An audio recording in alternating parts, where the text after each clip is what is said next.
Assalamualaikum warahmatullahi wabarakatuh. Selamat pagi Bapak Ibu peserta klinik BIM 22 pada pagi hari ini. Izin perkenalkan, saya Ferry Aprilian bertindak sebagai moderator pada acara klinik BIM hari ini.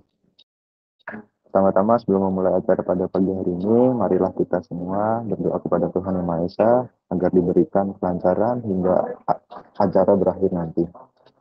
Berdoa menurut agama dan kepercayaan masing-masing, dipersilakan.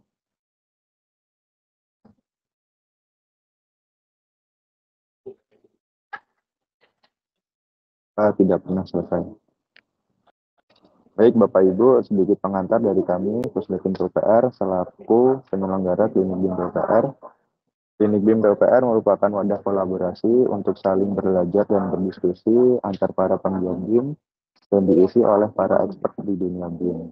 Pada periode bulan April hingga Juni nanti, kami berkolaborasi dengan Autodesk Indonesia untuk menemani kita pada Klinik BIM 20 hingga Klinik BIM 24 nantinya. Bapak Ibu dapat mengikuti jadwal klinik BIM berkolaborasi dengan Autodesk ini pada Instagram Pusdatin di upr_setgen_pusdatin atau dapat mengunjungi YouTube klinik BIM PUPR. Baik, klinik BIM ke-22 ini akan memandu Anda dalam proses collaboration, pemodelan BIM, serta melakukan coordination design untuk mendapatkan informasi clash atau tabrakan antar model disiplin dengan memanfaatkan platform CDE dari Autodesk, yaitu ACC, Autodesk Construction Cloud. Sedikit pengarahan Bapak Ibu, agenda pada pagi hari ini yaitu akan ada 3 sesi. Yang pertama akan ada sambutan dari PT CSI, kemudian dilanjut penyampaian materi serta hands-on yang akan dipandu oleh Ibu Nurul Fitri dari PT CSI juga, dan yang terakhir yaitu sesi tanya jawab. Sesi pertama yaitu sambutan dari PT CSI yang akan dibawakan oleh Mas Farhan ya, Farhan Hasbi ya. Mas Farhan sudah gabung? Ya, sudah gabung Pak. Itu mungkin waktu dan tempat kami persilahkan Pak. Baik.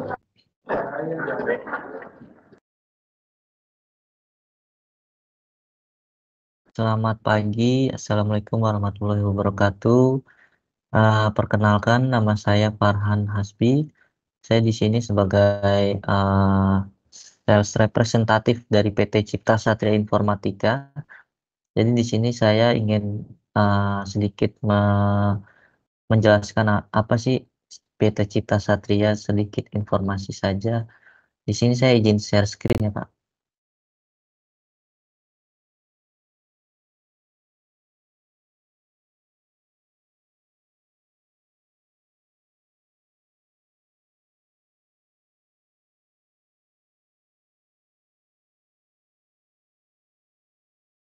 Ya, sedikit informasi apa kami sebagai Autodesk partnernya Autodesk. Jadi ya, di sini kami berdiri dari sejak 2004. Nah, di saat itu kami sudah bekerja sama dari Autodesk dengan dari mulai 2006 maksud kami. Kemudian dilanjutkan 2007 khusus. Nggak muncul Pak. Belum screen ya, masih belum screen. Oh, belum muncul ya Pak? Ya, belum. Bentar, saya stop ulang lagi deh.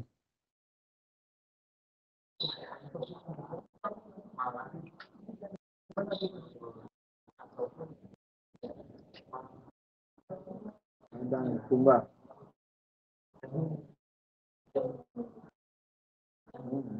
Masih hitam Pak, blank screen. Masih hitam. Si blank ya.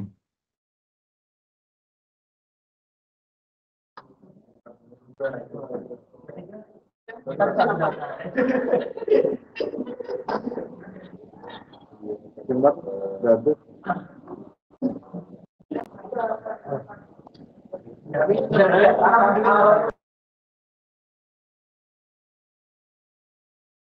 Ini udah terlihat dong. Masih blank ini, Pak. Oh, blank ya? Kenapa ya? Atau boleh dikirimkan ke saya, Pak, biar saya bantu share screen. Oh Atau gitu. ada Mbak Revi, ada tadi ya, beberapa. Ya mungkin Mbak Rivi bisa dibantu share screen. Nanti saya sedikit menjelaskan. Namanya kan?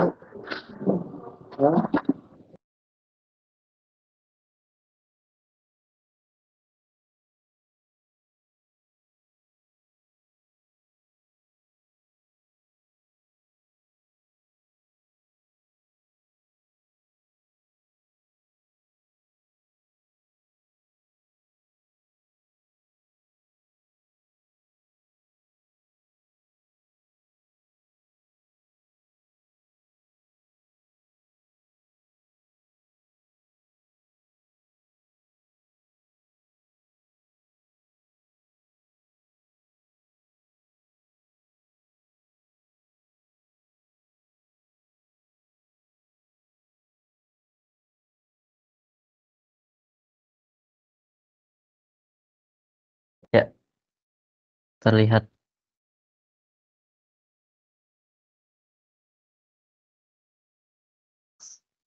Ya, terlihat di full.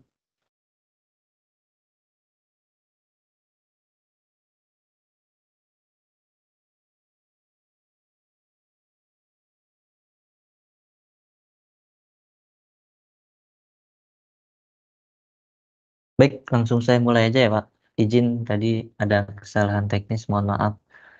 Jadi gini, kami sebagai sebenarnya adalah perusahaan IT yang berdiri sejak 2004 dan saat itu kami memulai berbisnis dengan Microsoft, HP, serta Autodesk di awal-awal. Kemudian awalnya itu kami sebagai authorized partnernya di industri manufacturing. Kemudian di tahun 2007 kami mulai expand ke bisnis AEC atau Architecture, Engineering, and Construction Industry. Kemudian di tahun 2008 kami juga berpartner dengan Sophos. Sophos di sini kurang lebih mirip-mirip seperti antivirus gitu, security system. Kemudian juga di 2013 kami mulai bekerja sama dengan Certipod terkait dengan lembaga sertifikasi atau pelatihan, serta di 2016 pun juga dengan Global e-training. Selanjutnya di 2017 kami bekerja sama dengan Dell, dilanjutkan 2020 dengan Unity dan Pinnacle Series. Dan yang terakhir kami bekerja sama dengan OpenSpace. OpenSpace di sini kurang lebih fungsinya seperti capture yang bisa membantu Bapak Ibu dari sisi pekerjaan konstruksi nanti bisa dikonekkan ke BIM dengan bantuan ACC seperti itu. Kemudian next.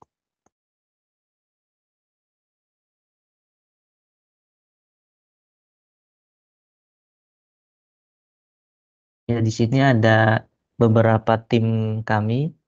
Jadi di sini ada kurang lebih sekitar lebih dari 15-an orang ya, BIM spesialis maupun yang khususnya di bagian manufacturing. Uh, jadi dari sisi support Autodesk khususnya kami sudah cukup lengkap di sini. Termasuk juga di sini tadi ada Mbak Nurul Fitri ya yang akan menjadi pembicara hari ini. Next.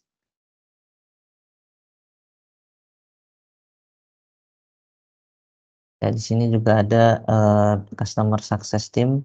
Di sini fungsinya kami akan membantu dari sisi penerapan atau memaksimalkan apa itu yang sudah berikan. Misalnya sudah melakukan pengadaan lisensi Autodesk dan kita akan membantu memaksimalkan dari sisi penggunaannya supaya lebih optimal.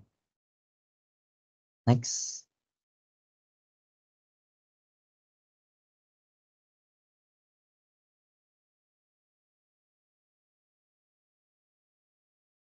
Di sini ada beberapa strategi customer kami, khususnya di industri arsitektur, engineering, and construction. Di sini kami juga tambahkan logo dari PUPR karena memang kami sudah bermitra atau bekerjasama dengan baik, termasuk pengadaan lisensi, pelatihan, dan lain-lain. Juga karya-karya di sini juga sudah bekerja sama dengan kami. Selanjutnya.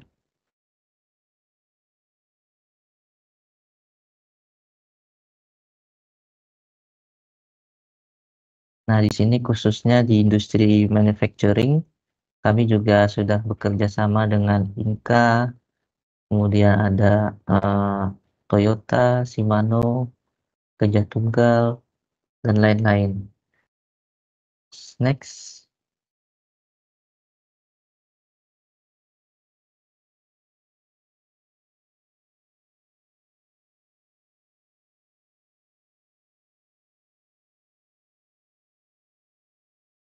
Ya, jadi di data kami itu kurang lebih ada sekitar 1.000 customer aktif yang saat ini sudah menggunakan lisensi Autodesk. Kemudian kurang lebih jumlah daripada penggunanya di sini memang paling banyak itu pengguna di sini ACC ya, sekitar 900-an seats. Bahkan kemudian ada Revit, Civil 3D, serta Inventor. Khususnya di collection itu sudah 1.000 lebih lisensi yang dibagi-bagi ke beberapa customer tadi yang sudah saya sampaikan. Next.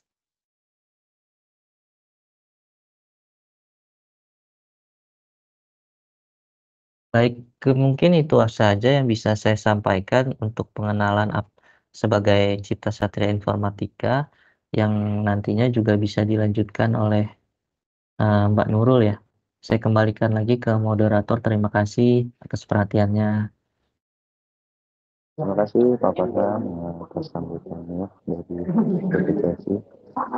Baik Bapak Ibu, masuk ke sesi selanjutnya yaitu akan ada penyampaian materi dan hands on ya dari Ibu Nurul.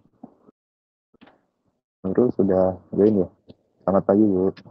Halo, pagi Mas. Suaranya kecil Bu.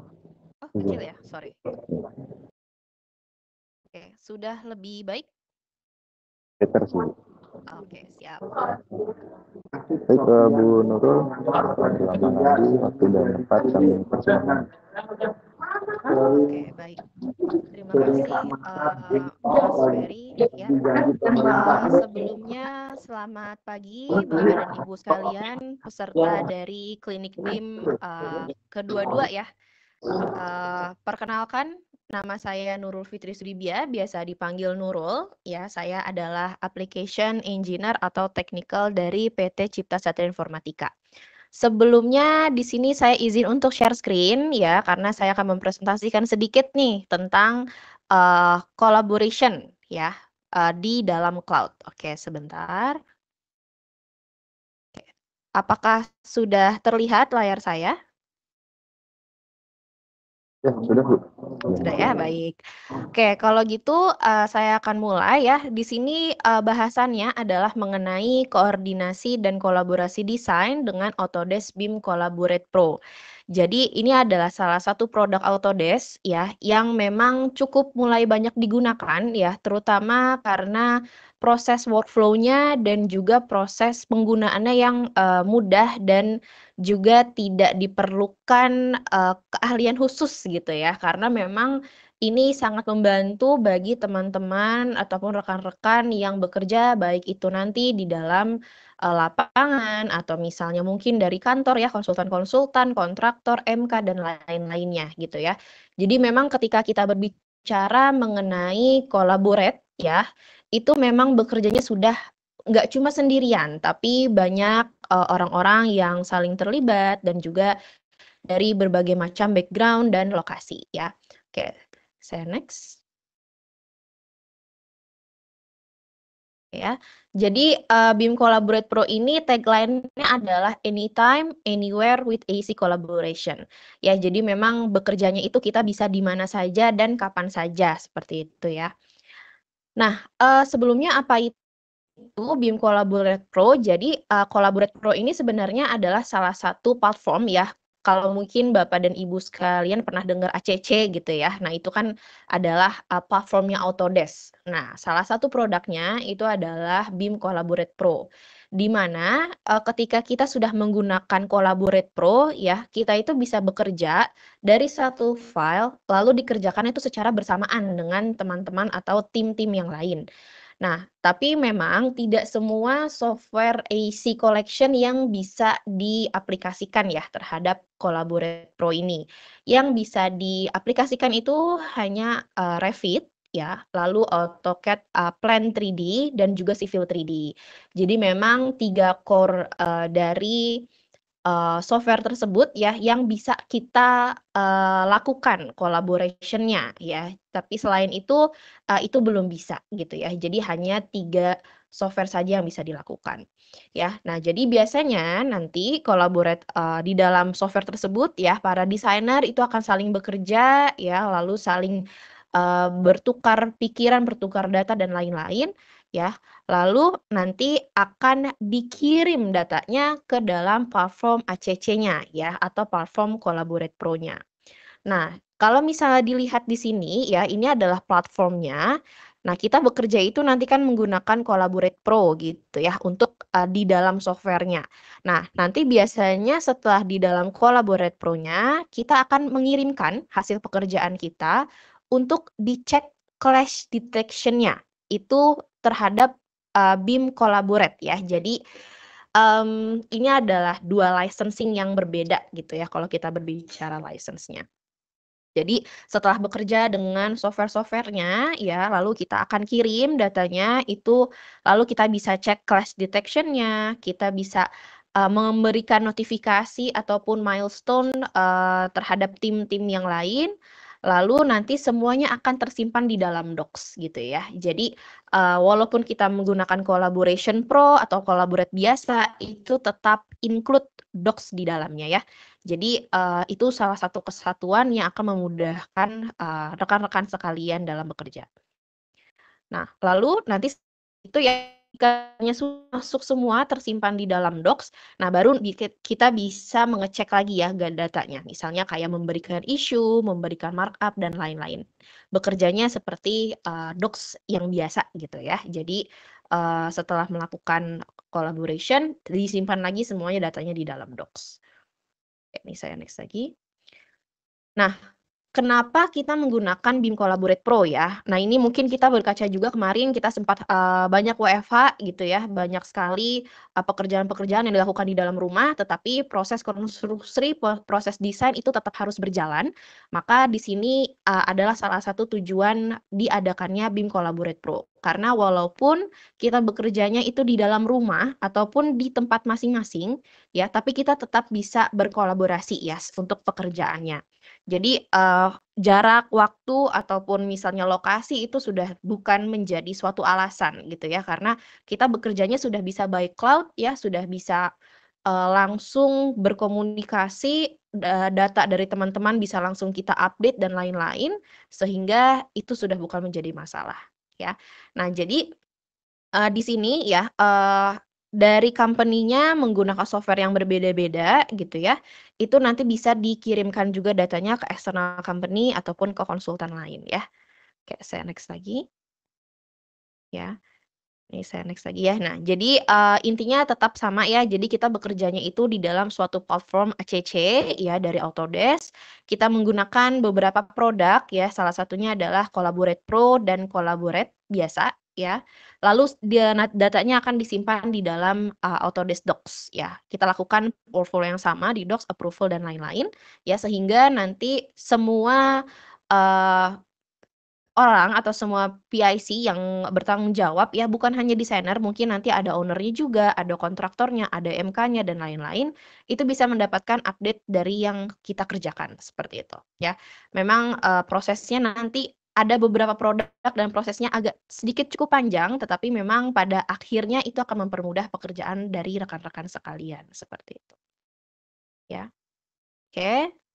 Nah, sebelumnya ini saya jelasin sedikit ya tentang desain collaboration. Jadi sebenarnya desain collaboration ini adalah hal yang, sudah cukup, lumayan lama gitu ya, adanya.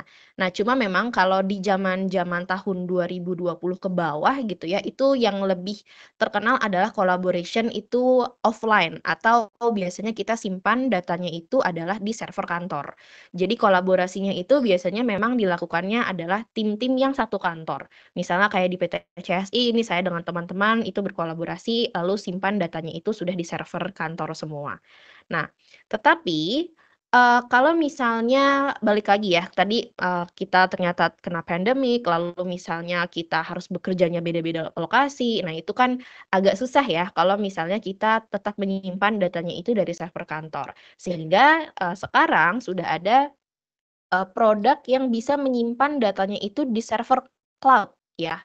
Memang, kita membutuhkan internet ya untuk mengakses dan berkolaborasi ya, namun ini suatu hal yang cukup membantu pekerjaan, yang mungkin terhalang oleh jarak gitu ya.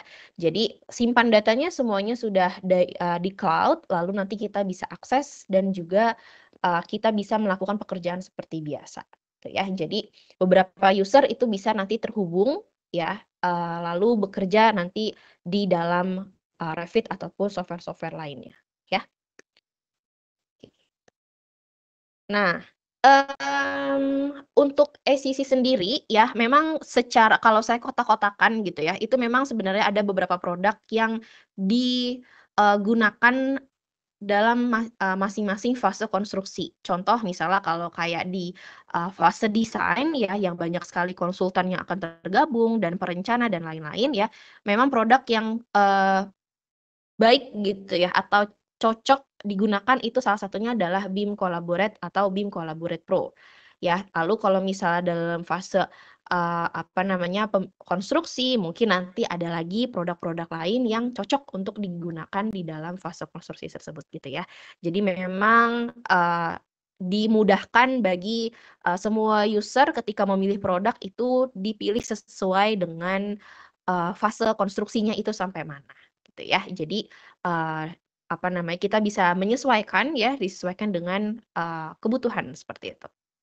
Nah, sekarang masuk ke dalam produknya, jadi kalau misalnya ini saya next ya, itu BIM Collaborate itu sebenarnya ada 2 tipe. Ada yang namanya BIM Collaborate dan BIM Collaborate Pro ya.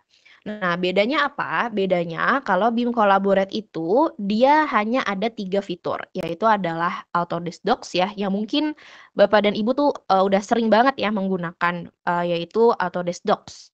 Lalu ada desain collaboration. Nah, kalau desain collaboration ini sebenarnya lebih ke arah kita, seperti mengirimkan bundling data ke tim konsultan lain. Ya, jadi, apa namanya, kita nanti sudah punya data-datanya, kita bisa simpan, bisa kita, create, package-nya, lalu kita kirim ke rekan-rekan yang lain. Nah, yang membedakan ya antara, desain collaboration dan mungkin transmittal ya, kalau pernah dengar di Docs itu ada transmittal adalah kita bisa melihat adanya, milestone ya. Jadi kita bisa lihat historinya. Contoh, misalnya saya dari tim arsitek itu kapan mem-publish data ya, lalu mengirimkannya kapan, itu nanti ada, titik-titik milestone-nya. Sehingga kalau misalnya nanti BIM, koordinatornya mau ngecek progres ya, itu bisa dilihat dari milestone-milestone yang tercetak di dalam desain collaboration ya.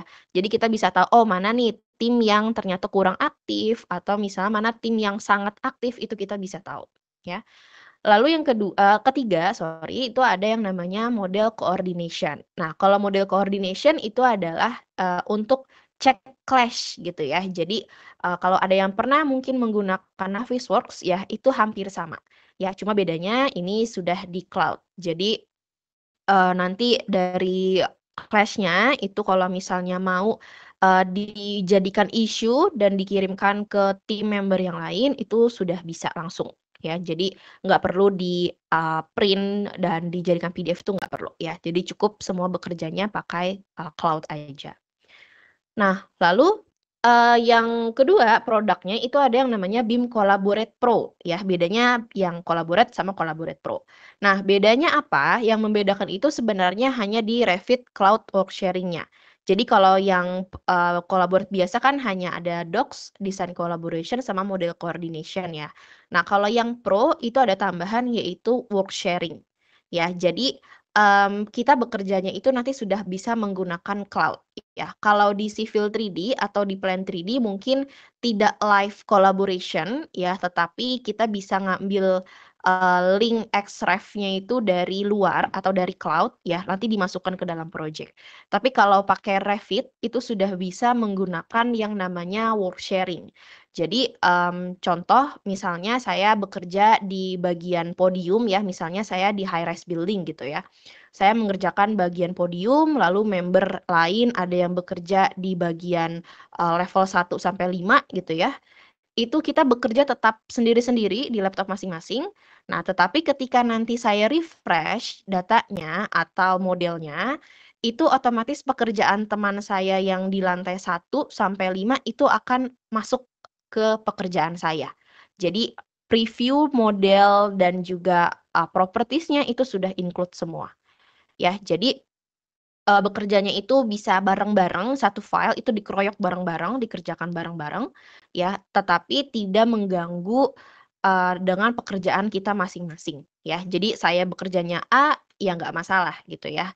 Nanti yang teman bekerjanya tentang yang B, ya itu juga nggak masalah, ya. Jadi ada yang namanya Revit Culture Sharing. Nah, yang membedakan sebenarnya hanya itu aja ya. Collaborate itu hanya Docs, Collaboration, Coordination. Kalau yang Pro itu ada pilihan untuk work sharing-nya ya, terutama untuk Revit-nya. Oke, saya next lagi ya. Nah, lalu juga di dalam Collaborate itu pasti ada insight ya. Kalau insight itu kan biasanya kalau kita mau lihat ada isu berapa sisanya, terus kayak ada apa namanya cuaca dan lain-lain ya, seperti kayak di Docs aja. Ya. Nah, jadi core-nya itu ya ada collaboration, communication, dan coordination. Ya. Nah, ini yang pertama ya. Jadi collaboration ya anywhere, anytime, anyone, siapapun, kapanpun, dimanapun gitu ya. Jadi tetap yang pertama adalah ini kita harus upload filenya di dalam Docs ya. Jadi Docs itu kan memang adalah core-nya ya, sehingga kita bisa tetap membuat foldering, lalu kita tetap bisa mengupload data ya, itu tetap dilakukan seperti biasa di dalam Docs-nya. Nah, tapi nanti di sini ya, itu ada untuk permission-nya. Jadi mungkin nggak semua member itu bisa melakukan collaboration ya, mungkin yang bisa melakukan collaboration itu hanya desainernya aja atau hanya konsultan-konsultannya aja. Ya, jadi tetap nanti kita harus setting dulu ya, mana yang bisa mendapatkan permission untuk collaboration atau untuk ngecek clash-nya dan lain-lain ya. Nah, nanti setelah diberikan permission-nya, nanti akan saya tunjukkan juga how to-nya. Ya, nanti kurang lebih tampilannya akan seperti ini, ya. Jadi nanti Bapak Ibu itu ketika misalnya sudah mau menggunakan desain collaboration, itu harus setting tim-timnya dulu, ya. Tim itu dalam artian contoh, misalnya saya konsultan MEP, ya mungkin nanti ada rekan lain yang adalah konsultan struktur, ada yang mungkin orang survei dan lain-lain gitu ya. Nah, itu nanti disimpan tim-timnya tuh seperti ini kurang lebih tampilannya.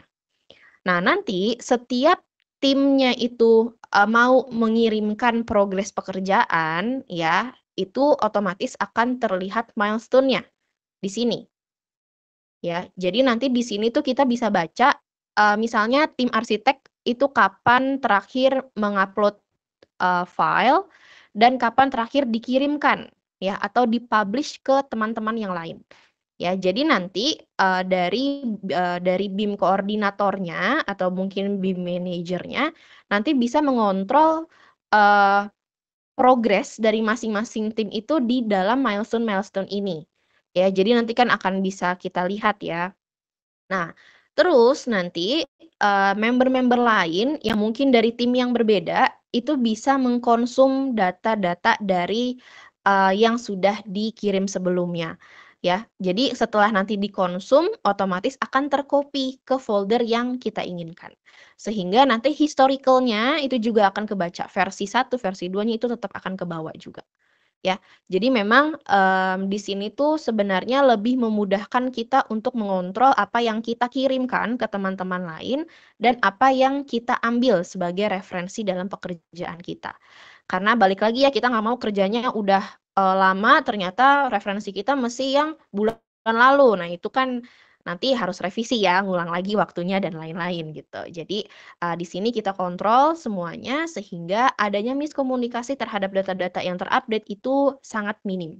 Ya, jadi memang harus dibiasakan juga nih untuk workflow yang akan digunakan di dalam desain collaboration. Ya, oke, saya next lagi.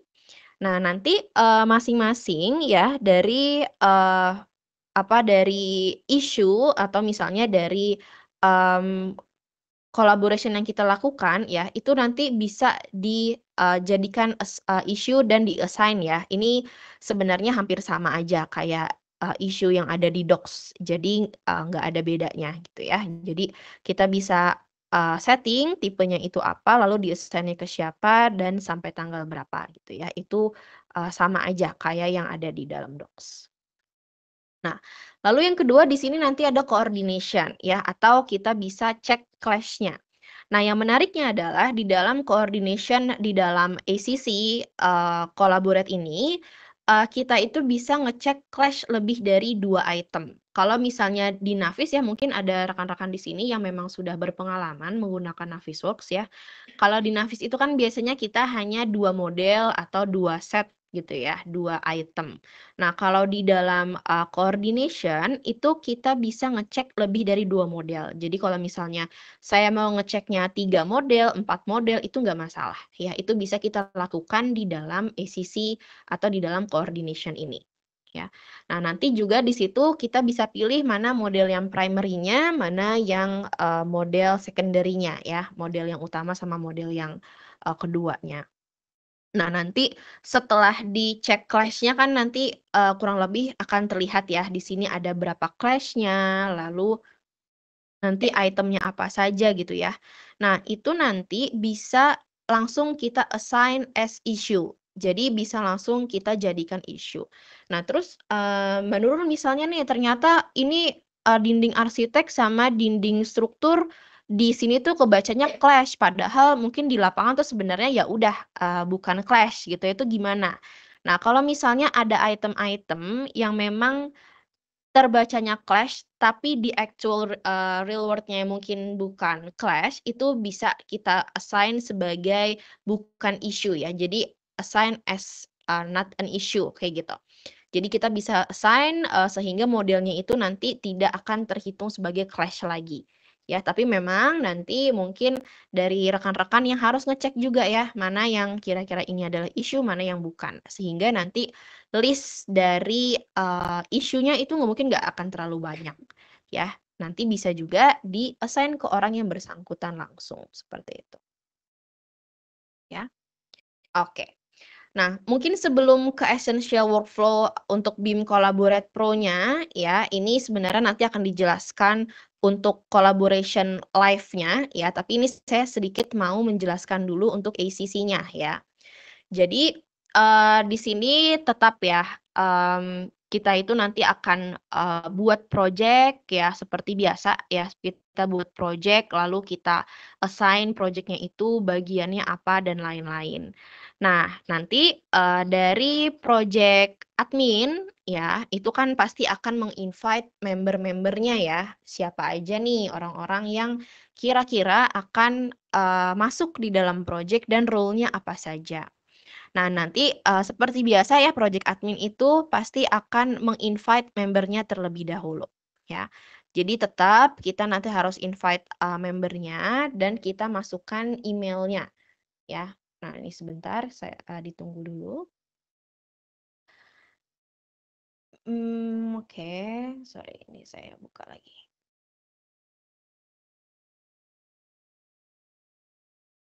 Ya.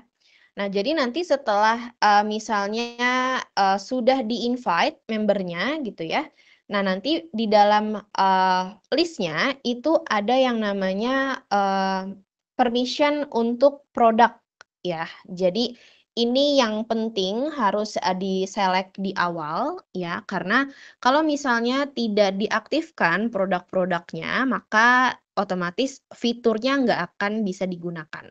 Nah, tetapi mungkin kalau misal dalam suatu project itu kan role-nya beda-beda ya. Mungkin ada yang memang sebagai konsultan, ada yang mungkin sebagai bagian direksi yang mungkin cuma untuk ngecek progres dan lain-lain, atau ada BIM manager dan lain-lain gitu ya.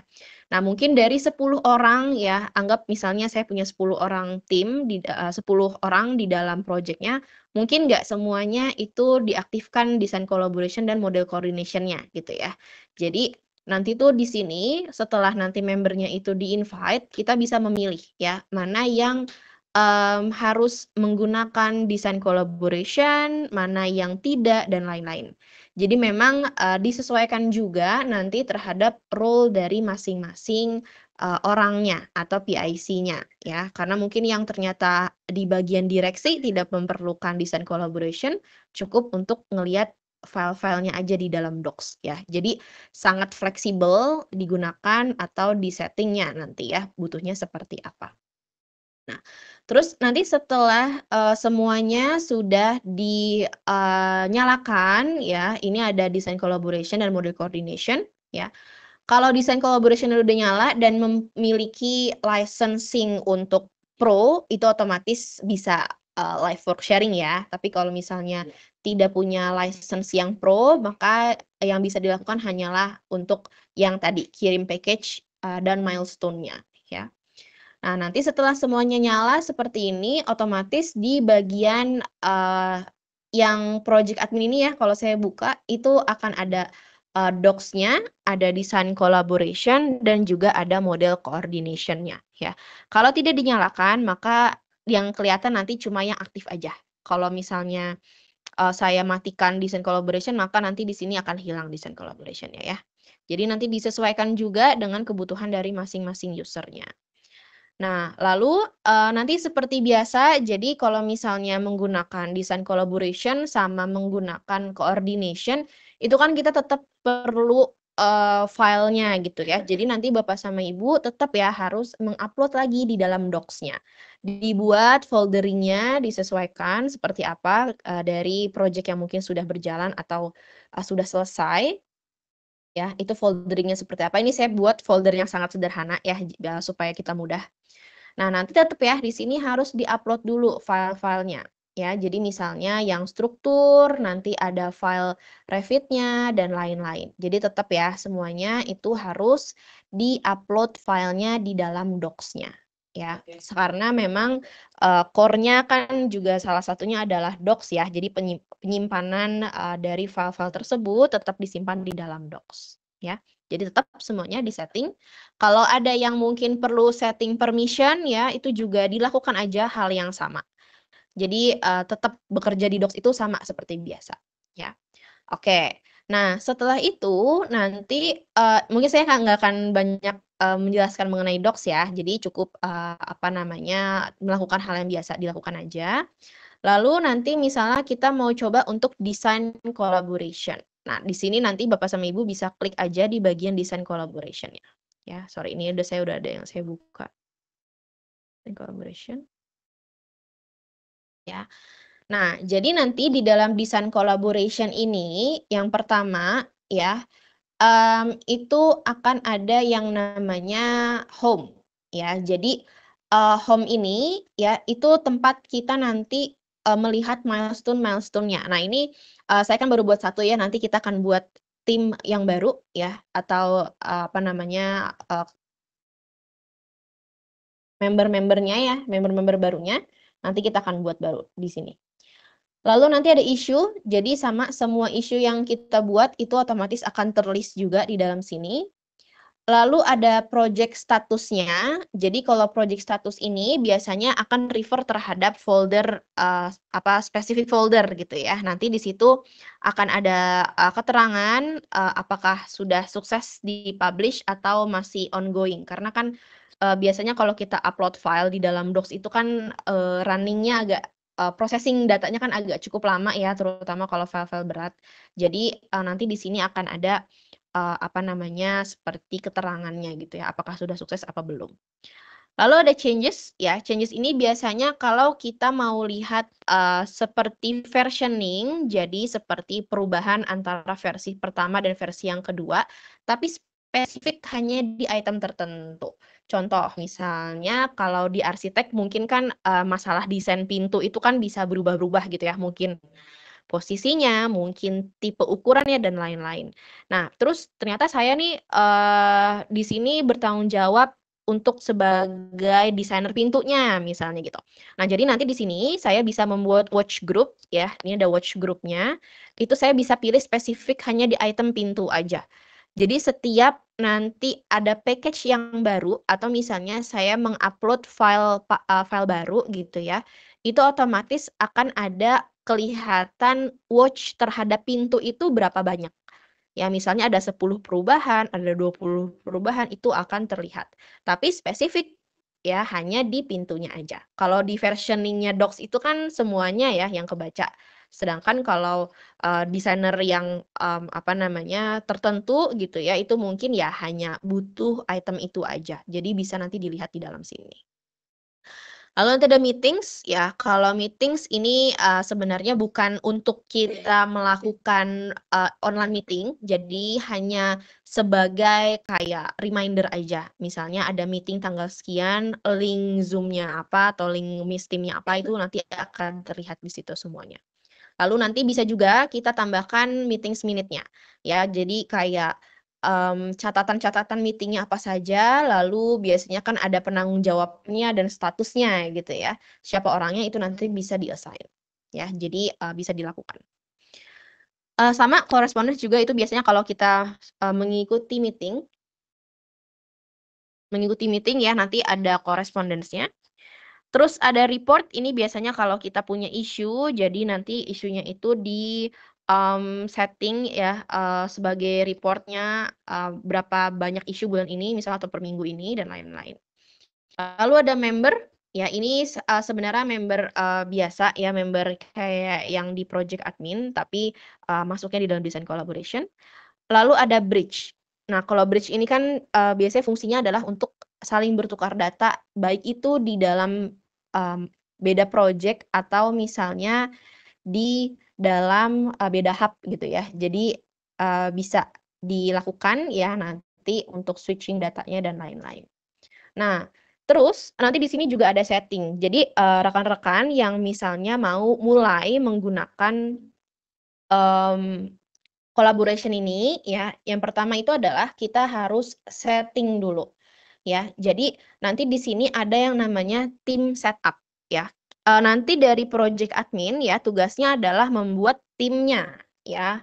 Apa saja nih yang kira-kira mungkin akan tergabung di dalam project yang sedang berjalan. Misalnya mungkin kalau dari konsultan arsiteknya 5 orang atau misalnya mungkin dari konsultan strukturnya berapa orang, itu nanti tugasnya project admin yang akan men-setting ya. Ini penting dilakukan ya, bahkan kalau bisa dibilang wajib gitu ya, karena nanti dari tim-tim ini yang milestone-nya itu bisa tercetak. Kalau misalnya satu tim itu ada banyak orang-orang konsultan ya gabung gitu, itu malah tidak tidak efektif, karena di situ kita nggak bisa tahu ketika nanti nge-publish datanya atau mengirimkan package-nya, itu siapa yang sebenarnya mengirim. Kan nggak kelihatan ya siapa yang mengupload, siapa yang mengkonsum dan lain-lain. Sehingga di sini wajib di awal kita membuat tim itu sesuai dengan masing-masing disiplinnya. Ya, contoh di sini saya punya satu, ya ini saya buat tadi, ini misalnya tim dari arsitektur. Nah, terus gimana kalau misalnya saya mau untuk menambahkan tim lain gitu ya. Misalnya saya mau nambahin nih sekarang tim struktur misalnya. Nah, nanti di dalam sini ya itu ada yang namanya select existing folder atau enter a team name. Jadi kan kalau misalnya kita mau mengirimkan package ya atau kita mau ngirim data, itu kan harus refer terhadap salah satu folder ya. Jadi kalau misalnya enter team name, kita biasanya foldernya itu kita select sendiri gitu. Tapi kalau pakai select existing folder, kita nge-select folder yang sudah kita buat di dalam docs sebelumnya. Ya, jadi kalau misalnya Bapak dan Ibu ya, rekan-rekan sekalian yang sudah meng-create folder sebagus mungkin, seefektif mungkin, itu biar mudah bisa langsung aja select existing foldernya. Ya, tapi kalau misalnya mungkin masih mau coba-coba gitu ya, itu bisa enter team name aja. Ya, nanti akan saya tunjukkan juga caranya. Nah, jadi yang pertama penting ya, kita di sini create tim dulu sesuai dengan tanggung jawab masing-masing. Nah, contoh di sini saya mau select existing folder ya. Nah, di sini ini kan sebenarnya kalau di dalam collaboration itu kan adalah data yang sudah selesai dikerjakan dan akan di-share ke rekan-rekan tim yang lain gitu ya. Sehingga di sini tim foldernya ya mungkin nanti bisa disesuaikan ya dengan workflow-nya Bapak Ibu ya. Cuma kalau di sini karena ini adalah file yang sudah selesai dikerjakan, sudah selesai diproses dan akan dikirimkan ke teman-teman yang lain, maka folder yang saya pilih di sini adalah folder di work in progress. Ya, work in progress. Nah, nanti di sini ini saya kurang ya. Nah, nanti di sini saya pilihnya adalah sesuai dengan folder timnya. Ya, jadi anggapannya atau ilustrasinya adalah saya sudah selesai bekerja dengan tim saya, dengan teman-teman saya. Terus saya mau ngirimin nih gambar struktur saya untuk refer misalnya ke orang arsitek atau ke orang MEP gitu ya. Jadi saya mengirimkan data WIP saya ya, itu dikirimkan foldernya sesuai dengan pekerjaan saya. Nah, nanti setelah itu kita bisa add timnya di sini. Ya, kita bisa add timnya. Ya, jadi kayak gitu ya Bapak Ibu, kurang lebih ilustrasinya mungkin nanti bisa diadaptasi, disesuaikan ya. Jadi kalau misalnya kita create tim ya, tim yang akan mengirimkan data itu adalah pekerjaan yang memang sudah selesai dikerjakan di internalnya. Ya, internalnya sudah selesai dikirimkan ke eksternalnya ya. Makanya di sini alasannya kenapa saya memilih foldernya dari WIP kayak gitu ya. Nah, terus nanti setelah datanya itu dikirimkan ya dari WIP ini sudah selesai datanya dikirimkan, itu kan pasti dia ada semacam kayak historinya, history data apa saja yang sudah dikirim ke teman-teman lain atau sudah di-share. Nah, makanya di sini ada yang namanya share folder location, itu masuknya ke project file /02.shard ya.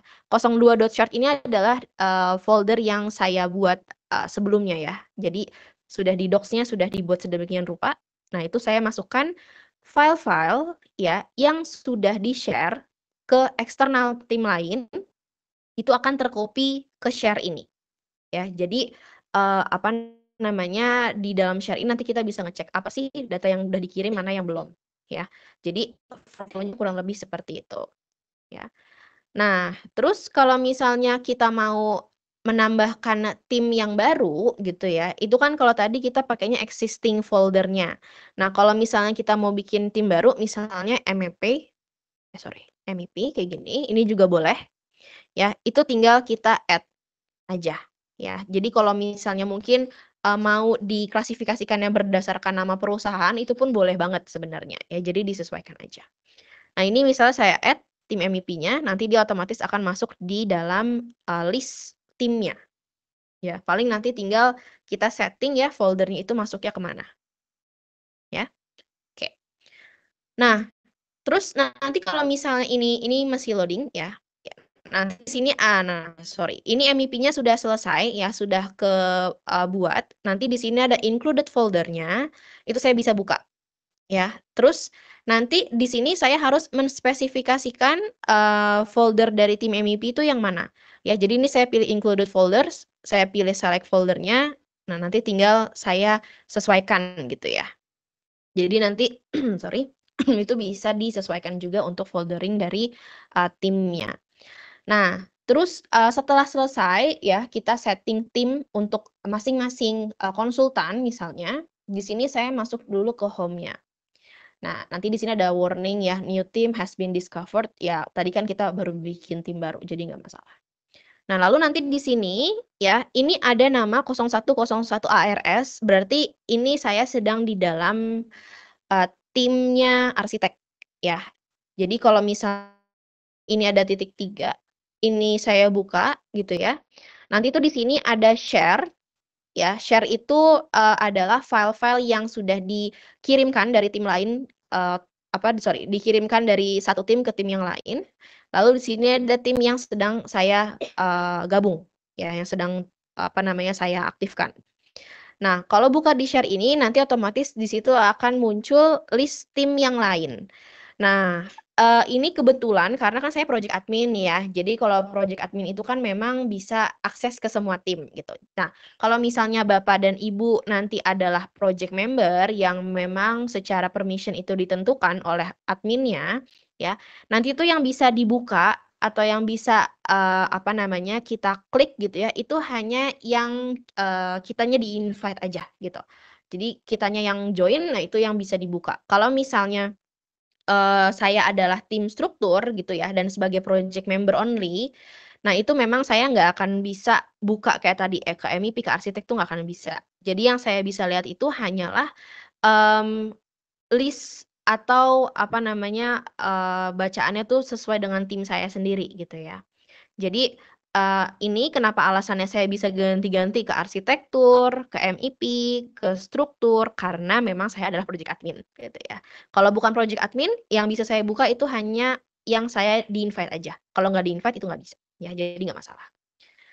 Nah, ini saya balik lagi ya ke arsitek kayak gini ya. Nah, di sini nanti tuh akan ada milestone ya. Ini ada kayak kotak-kotak gini. Ini maksudnya adalah saya itu sudah berhasil nge-publish data atau model itu di tanggal berapa. Ya, jadi ini saya bisa lihat progres dari tim saya sendiri. Oh, ternyata nih tim saya ada yang upload itu di tanggal 21 ya.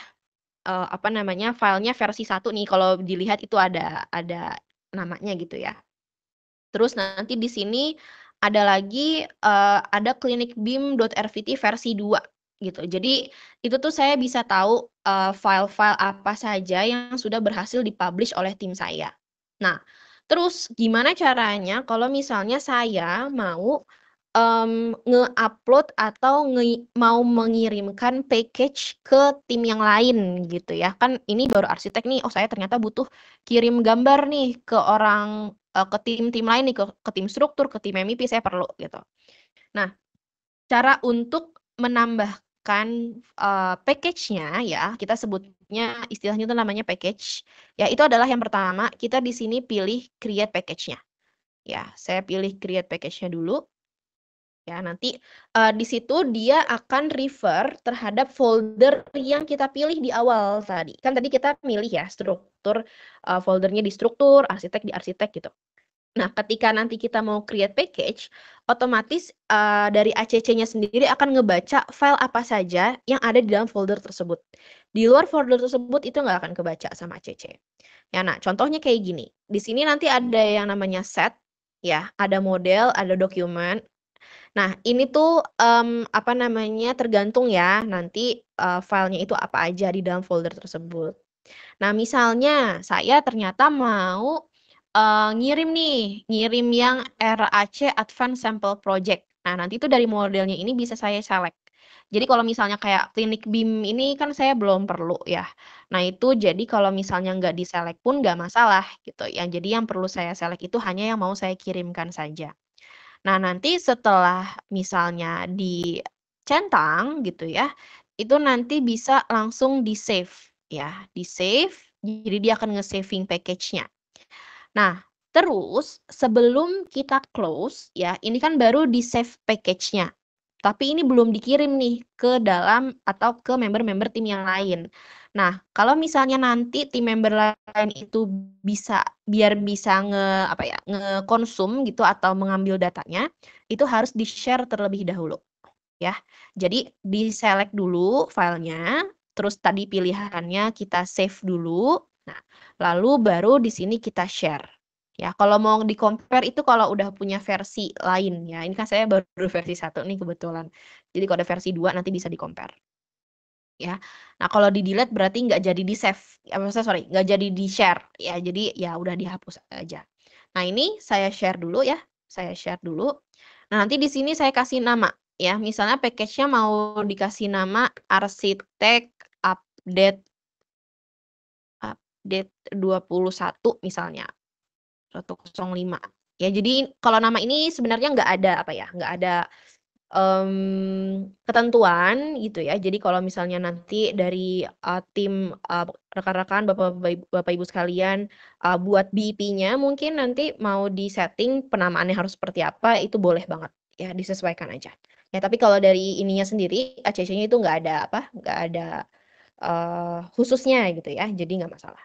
Kalau mau ditambahin deskripsi boleh, mungkin misalnya perubahan apa gitu ya, atau misalnya mau kasih kode apa itu nggak masalah, boleh banget. Ya, terus kalau udah ini saya share ya. Ini saya share package-nya. Nah, nanti dia akan nge-save ya apa yang sudah kita sudah kita share ya. Nah, terus nanti otomatis setelah package-nya itu terkirim kan ke member lain gitu ya. Nanti di sini bisa kita cek.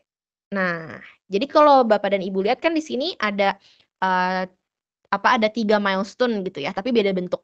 Jadi kalau yang kotak itu kan data yang sudah berhasil dipublish ya. Sedangkan kalau yang bulat ini itu berarti kita package yang kita kirim ya, yang sudah berhasil kita kirim. Jadi kalau ada bacaannya gitu ya, di sini ada share on 21.05. Berarti package-nya ini di-share sama teman-teman arsitek itu di tanggal 21. Ya, jadi nanti kalau misalnya dari BIM koordinatornya mau ngecek nih kapan terakhirnya nih nge-share-nya gitu ya. Itu tinggal lihat aja dari yang tandanya bulat. Ya, ini di-share-nya tanggal 21.05. Kita bisa tahu update-nya kapan. Nah, terus kalau ini saya buka, ini kan saya kebetulan di tim arsitek gitu ya. Nah, terus ternyata saya ganti role nih sekarang. Saya ganti role misalnya saya sekarang adalah timnya struktur. Ya, misalnya saya adalah timnya struktur. Nah, jadi kalau misalnya ini kelihatan ya, ini ARS. Nah, ini ketika saya klik struktur, ini struktur beda. Nah, apa yang membedakan? Yang membedakan adalah saya nggak bisa ngelihat milestone kotak-kotak dari tim arsitek. Karena saya memang tidak bisa melihat kapan arsiteknya itu nge-publish di dalam docs-nya. Tapi saya bisa ngelihat di sini ada ada milestone bulat gitu ya, warnanya putih. Itu adalah package dari tim arsitek. Ya, jadi nanti kalau misalnya itu timnya banyak gitu ya, dan banyak yang nge-share, itu tuh nanti akan kelihatan bulut-bulutnya. Ya, bulut-bulut itu kelihatan semua. Nah, kalau kayak gini posisinya, berarti saya sebagai tim struktur, itu bisa tahu nih, arsitek itu ternyata kirimin package loh di tanggal 21.05. Ya. Nah, sehingga kan berarti, oh saya udah bisa nih pakai modelnya arsitek sekarang untuk ngerjain strukturnya gitu ya. Nah, nanti di sini ya, saya tinggal ngeklik aja package dari arsiteknya, saya klik kayak gini, ya. Nah, nanti di sini ada pilihan untuk consume, ya. Jadi maksudnya consume itu adalah datanya arsitek itu kita ambil, ya. Datanya arsitek itu kita simpen, ya. Nah, nanti data-data yang sudah dikonsum ini itu akan tercopy di dalam docs-nya, ya. Jadi semua tim-tim lain yang mau ngekonsum data ya ketika nanti misalnya mau digunakan atau misalnya mau di-download ya itu nggak perlu masuk lagi ke design collaboration, tapi cukup nanti masuknya ke dalam docs. Karena semua data-data yang udah kita share ataupun kita konsum itu otomatis akan tercopy di dalam docs-nya. Ya, contoh ya, di sini misalnya saya konsum dulu, ya, saya konsum ya, nanti ini ada warning di konsum aja nggak apa-apa. Nah, terus sorry ini saya balik lagi ke filesnya, ya. Nah, terus nanti di dalam bagian yang tadi kan saya struktur ya, terus kan ngekonsum filenya arsitek.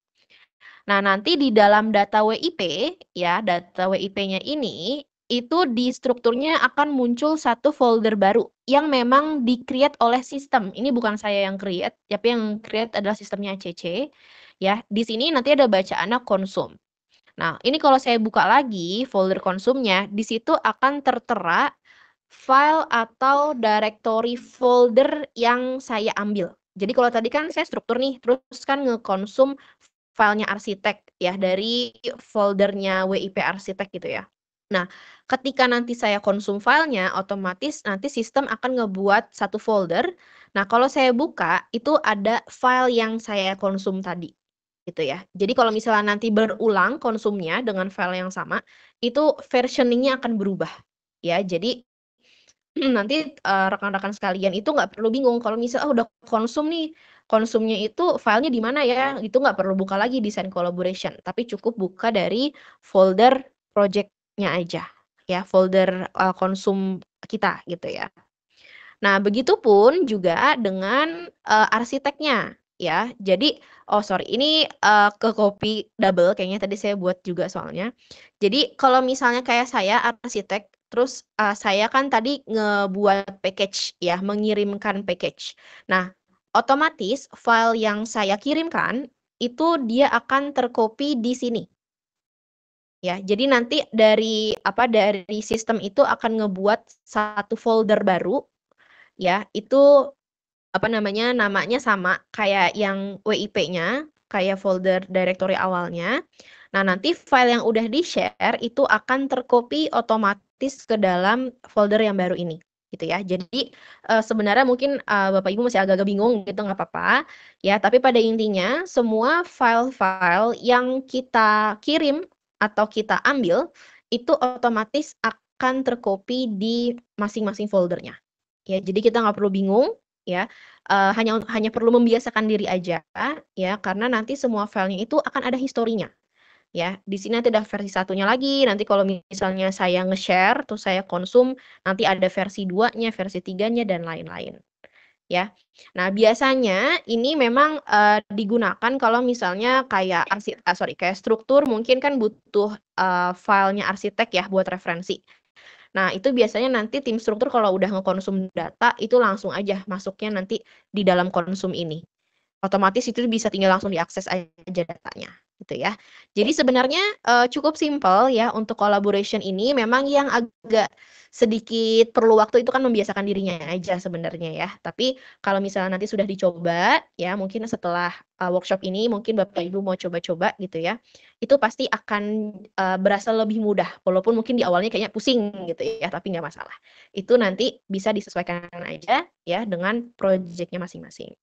Ya, jadi itu intinya untuk yang bagian desain collaboration ya. Kita bertukar data, kita konsum file, kita share file, nanti filenya otomatis akan tercopy di folder docs-nya masing-masing, gitu ya. Oke. Nanti mungkin Q&A-nya di akhir ya Bapak Ibu. Jadi mungkin bisa dikumpulkan dulu pertanyaannya. Mungkin di 11.40-an ya, nanti kita akan buka sesi Q&A. Nah, lalu yang kedua, ini ada lagi yang namanya model coordination, ya. Jadi kalau tadi desain collaboration hanya untuk bertukar data, kalau model coordination ini sekarang kita mau cek clash detection-nya, ya. Ini saya buka lagi, oke, ya. Sorry, ini saya buka model coordination.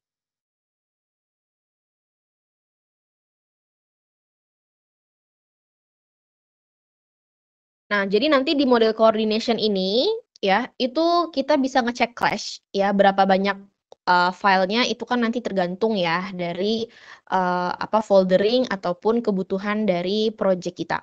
Jadi nanti di sini ya kita yang pertama harus buat yang namanya model space coordination ya. Jadi cukup banyak settingnya ya. Nah, yang pertama di sini ada model. Jadi kalau model ini biasanya setelah kita nanti buat space-nya, space coordination-nya, itu akan muncul list-nya. Modelnya tuh yang di dalam folder tersebut apa aja. Karena balik lagi ya, semua pekerjaan di dalam coordination ataupun collaboration itu pasti memerlukan foldernya di dalam docs. Jadi dimatangkan dulu ya nanti di dalam docs seperti apa, baru nanti di setting space-nya dan lain-lainnya ya. Terus nanti ini masih loading ya, saya skip dulu aja. Ya, nanti akan muncul list-listnya. Terus nanti di sini juga ada view-nya ya. Biasanya kalau view itu kalau kita udah punya beberapa model gitu ya, itu nanti bisa tinggal diklik-klik aja ya, mana yang mau dibuka, mana yang nggak mau dibuka gitu ya. Terus ada Clash. Nah, kalau Clash ini sebenarnya nanti kayak summary. Jadi misalnya ada file arsitek, ada file struktur gitu. Nanti dia tuh ada muncul angka, misalnya 1000 sekian, itu berarti adalah jumlah Clash-nya ya. Jadi itu bisa nanti kita lihat summary-nya di situ ya. Nah, ini lagi loading. Nah, contoh kayak gini. Misalnya ini kan saya bikin sampel ya. Nanti kan kita buat space yang baru juga ya. Kita coba bareng-bareng. Nah, ini misalnya ada yang namanya RME Advanced Sample Project. Ini adalah file Revit ME. Terus nanti di sini ada RAC Advanced Sample Project. Ini adalah file arsitektur. Nah, nanti tuh di sini ada summary-nya. Ya, ini ada 1403 clash yang ternyata terjadi di dalam model yang apa namanya bersangkutan gitu ya. Nah, nanti apakah misalnya dia berubah atau tidak angkanya itu tergantung lagi ya Bapak Ibu. Kalau misalnya setelah dicek oh ada clash nih, terus langsung dirapihin di Revit mungkin atau di file aslinya, terus nanti diupload lagi dengan nama yang sama ya, itu bisa aja berubah karena ya tadi filenya kan ada yang diperbaiki gitu clash-clashnya ya. Jadi ini akan sangat tergantung oleh actionnya Bapak dan Ibu setelah tahu clash-nya ada gitu ya.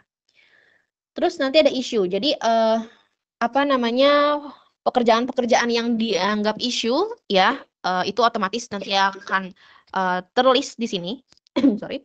Apa aja ya itu nanti akan ada listnya. Terus ada meeting sama correspondence ini sama kayak yang di collaboration. Jadi apa namanya sama ya kayak ada kayak semacam notification ya, nanti ada meetingnya apa aja, MOM-nya apa aja itu akan muncul di sini.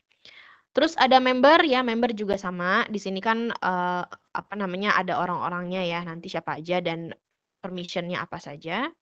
Lalu nanti di sini ada setting ya. Nah, sama seperti design collaboration, untuk coordination ini kita perlu setting dulu ya.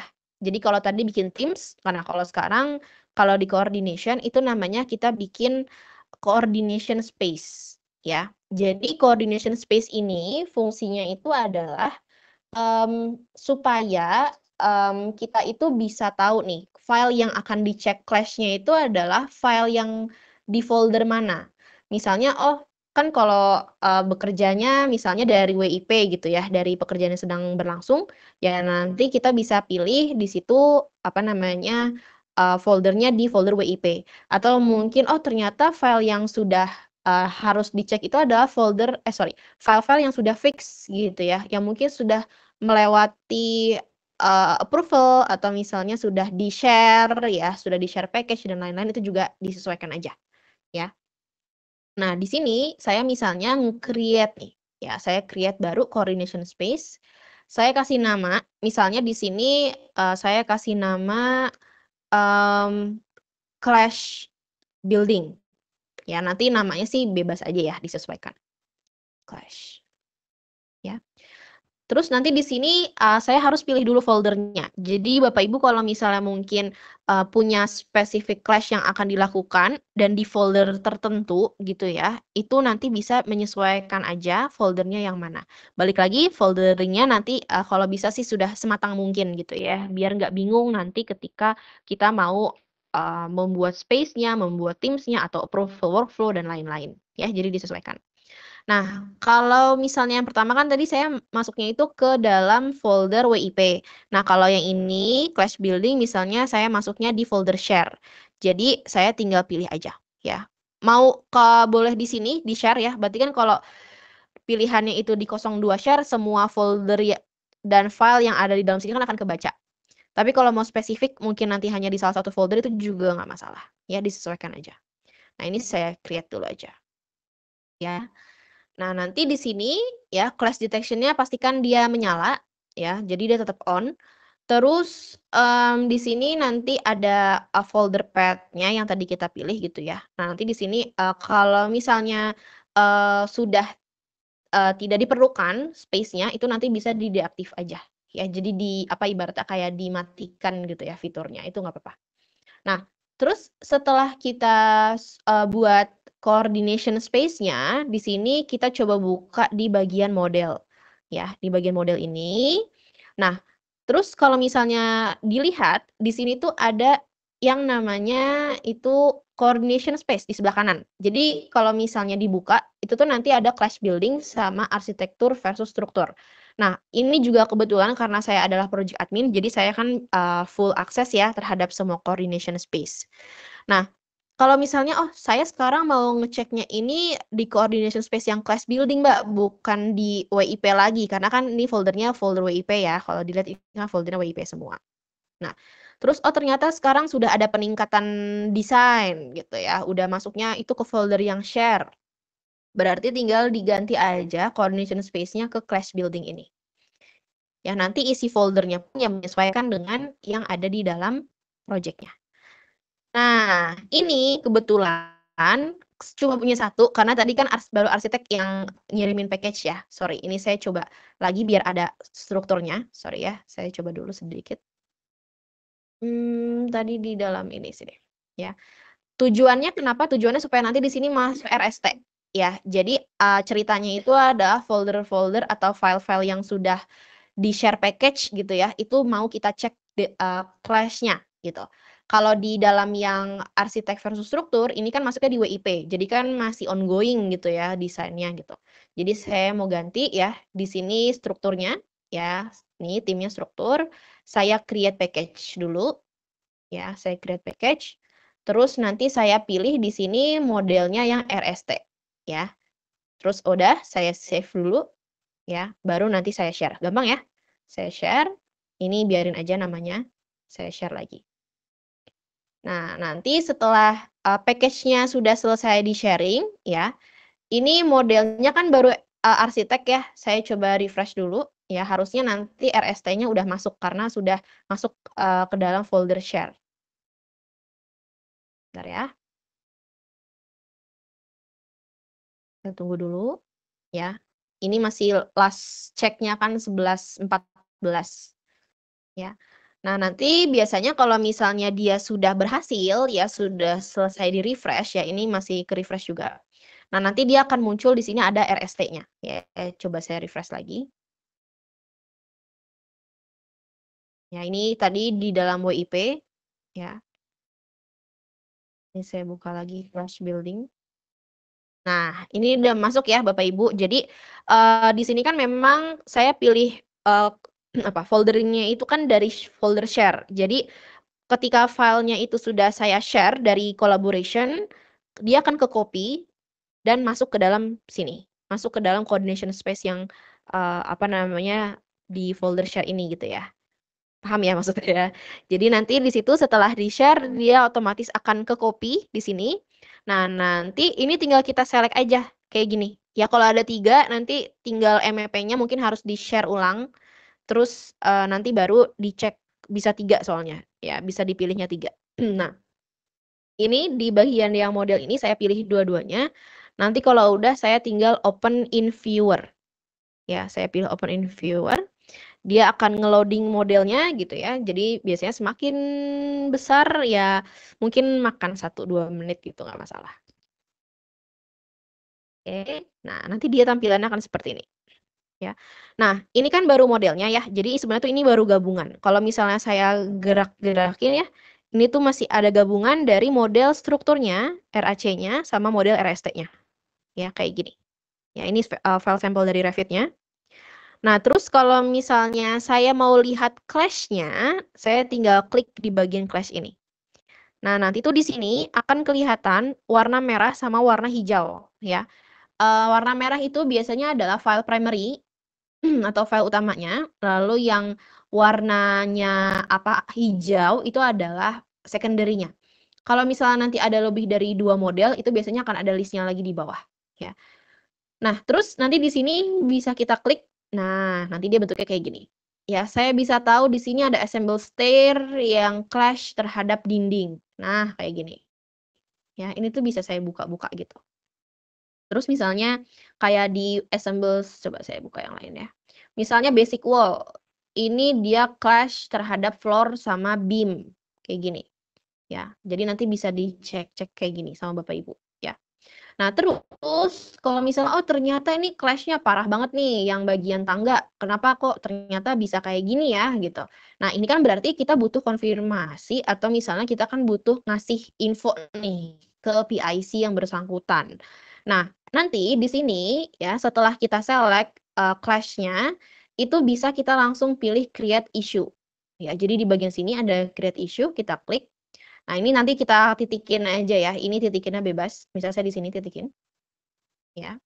Nah, setelah kita titikin ya isunya, otomatis nanti di sebelah kanan itu akan muncul propertiesnya gitu ya. Kayak nama isunya apa, lalu di-assign ke siapa, kayak gitu-gitu. Terus yang menariknya juga di sini tuh ada thumbnailnya. Mungkin kalau misalnya agak sibuk gitu ya, nggak sempat buka fitur coordination, itu bisa cukup lihat dari thumbnailnya aja. Ya. Nah, ini misalnya saya assign nih, oh ternyata Mbak Melisa yang sebagai PIC-nya. Nah, di sini nanti saya tinggal langsung assign to aja, ya. Nah, nanti kalau udah, ini bisa dikasihkan komen dan lain-lain. Kalau udah di-close aja cukup, ya. Ketika sudah di-close, itu otomatis dia akan tersimpan sebagai issue, seperti ini. Ya, tinggal kita klik, ya. Nanti dia tampilan akan berubah. Ya, jadi apa namanya item-item yang dianggapnya adalah isu gitu ya, itu bisa langsung kita create isunya dan di-assign ke orang yang bersangkutan. Nah, lalu yang kedua, di sini misalnya ada lagi clash ya.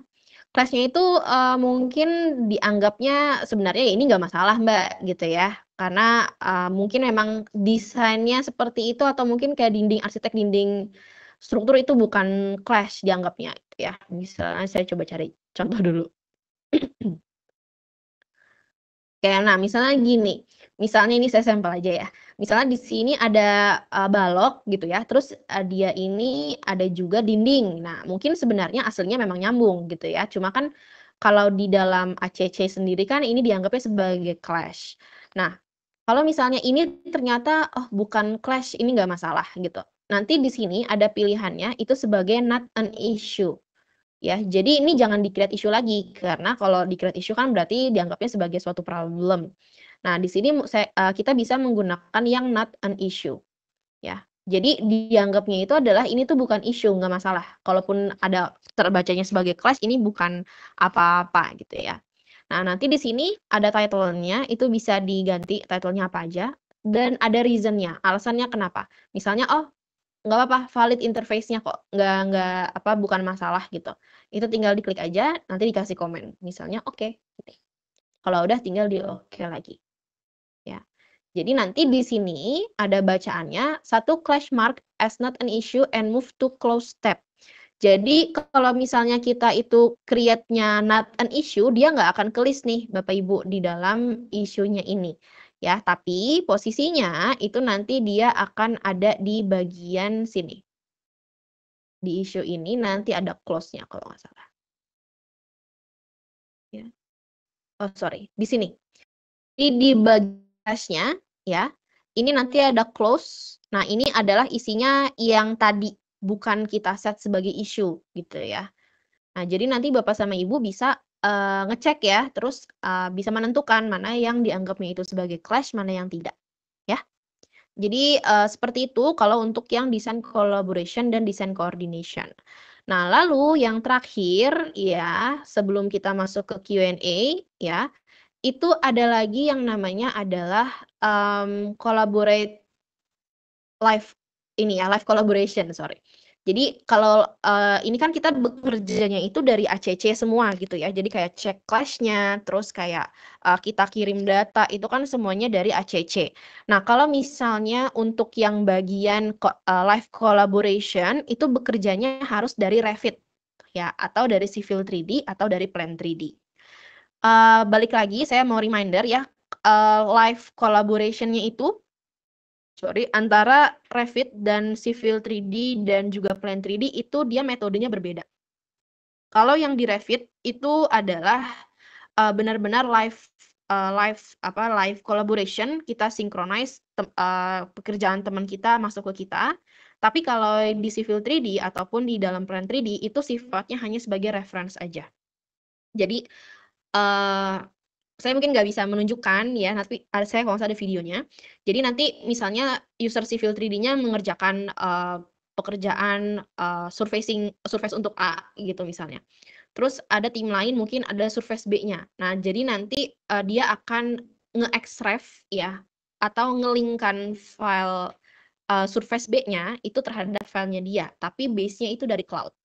Ya, jadi penyimpanannya itu ibaratnya kalau kita mau ekstrak kan kadang-kadang di dalam lokal gitu ya. Nah, kalau sekarang ekstraknya itu filenya dari cloud gitu ya. Tapi memang dikerjakannya nggak bisa bersamaan. Jadi kalau saya udah selesai pakai filenya, baru nanti dirilis ibaratnya gitu ya, atau dipublish, baru nanti bisa dipakai sama tim yang lain ya. Plan 3D pun juga sama konsep pekerjaannya ya. Jadi hanya ekstrak dari cloud aja gitu. Kalau untuk yang Civil 3D ataupun Plan 3D. Nah, kalau yang di Revit ya ini saya akan masuk ke file Revit-nya.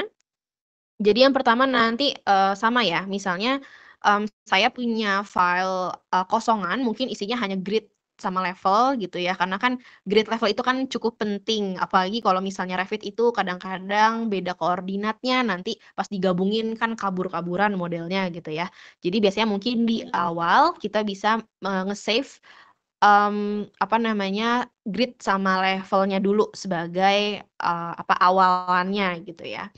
Nah, nanti setelah kita udah buat misalnya grid sama levelnya gitu ya. Nah, nanti di sini ada pilihan untuk yang namanya collaboration ya. Sorry, saya balik ke PPT sedikit. Nah, kayak gini ya. Jadi nanti dari collaborate-nya itu ada pilihan untuk collaborate di sini ya. Nah, nanti di sini ada pilihannya Bapak Ibu. Bapak Ibu maunya itu ke network offline atau ke cloud ya. Kalau misalnya maunya ke cloud berarti tinggal dipilih aja ya. In the cloud-nya tinggal dipilih. Nah, nanti setelah dipilih in the cloud-nya, di situ akan ada pilihan sebagai save as cloud model. Nah, nanti di sini kita itu tinggal memilih foldernya atau project-nya ya, project-nya itu apa dan foldernya di mana. Pastikan ya kalau kita itu punya akses terhadap project dan foldering ya, karena kalau misalnya kita ternyata nggak di-invite ya kita nggak akan bisa nge-save ya di dalam cloud-nya. Terutama kalau misalnya ternyata permission-nya juga nggak dikasih gitu ya, itu nggak akan bisa kita save filenya. Ya, jadi nanti tinggal kita simpan ya, misalnya di sini di WIP, di ARS, nanti tinggal di-save aja ya. Nah, nanti kurang lebih, sorry, tampilannya kalau di docs-nya itu dia kayak gini. Nah, di sini. Jadi ada clinicbeam.rvt, terus kalau dilihat ini ada bedanya nih Bapak Ibu. Ada yang kayak tanda awan, terus ada orang-orangnya, berarti ini maksudnya adalah filenya itu file work sharing. Kalau dia nggak ada, berarti itu adalah file manual atau file yang biasa gitu ya. Tapi kalau file collaboration, file work sharing, cloud, itu pasti dia akan ada tampilannya kayak gini. Ya. Nah, terus nanti kalau misalnya itu filenya sudah di-save di dalam ACC ya, caranya kita sebagai tim lain atau member lain yang mau akses terhadap file tersebut dan dikerjakan, nanti tinggal masuk ke dalam sini ya, Autodesk Docs ya. Jadi biasanya harusnya ada di sini Autodesk Docs. Terus nanti di sini kita tinggal pilih ya, itu ada folder project-nya itu yang mana. Nah, makanya sedikit reminder kalau misalnya nanti Bapak sama Ibu mau menggunakan work sharing ini, pastikan licensing username-nya ya terhadap Revit atau AC Collection dan Collaborate Pro-nya itu sama. Jadi kalau misalnya saya pakai nurul.fitri@ciptasatria di dalam license AC saya, maka Collaboration Pro-nya itu harus nurul.fitri@ciptasatria juga. Jadi nggak bisa kalau misalnya saya pakai Revit-nya itu pakai license ABC misalnya. Terus di Collaboration Pro-nya saya pakainya XYZ, itu nggak akan bisa ya. Jadi harus sama licensing-nya ya, nama-namanya. Nah, terus nanti di sini ya, kita bisa pilih akunnya dulu ya, kita pilih akunnya. Nanti di sini terus kita pilih nama project-nya apa. Ya, kita pilih nama project-nya.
Mohon ditunggu Bapak Ibu, ada kesalahan internet.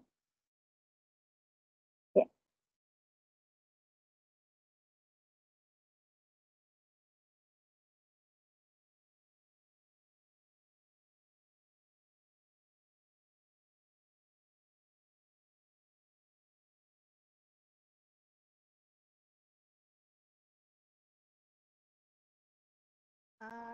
Sudah masukkah suara saya, Bapak Ibu?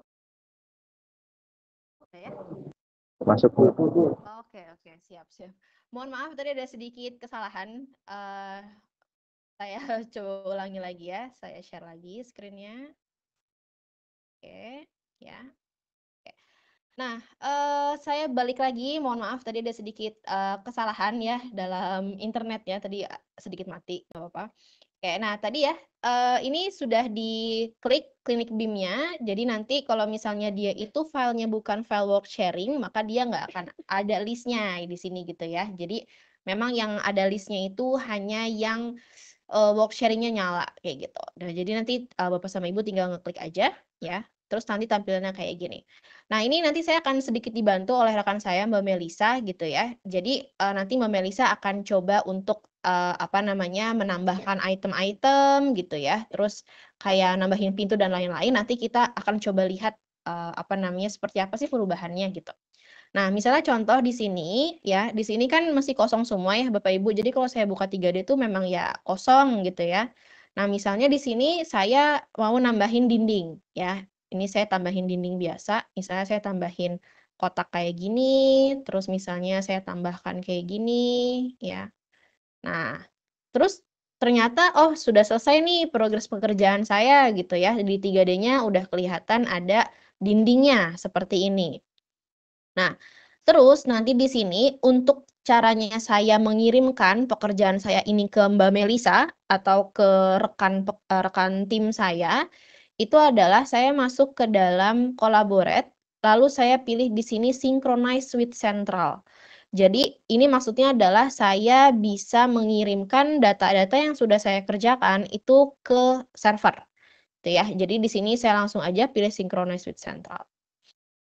Ya, saya tunggu dulu. Nah, nanti di sini ya, itu ada pilihan Synchronize with Centralnya. Ya, ini nggak perlu diganti-ganti karena biasanya ini udah otomatis disesuaikan dengan lokasi dari project kita gitu ya.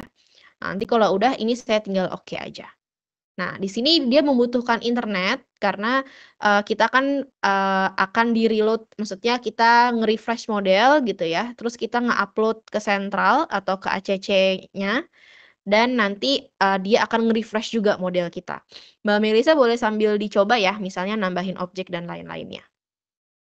Nah, nanti di sini dia juga akan nge-save lokal juga. Ya, nanti kalau udah selesai dia akan successfully ya. Nah, terus nanti di sini ya dia akan ke save. Nah, Mel bisa minta tolong ya untuk ditambahkan objek-objeknya.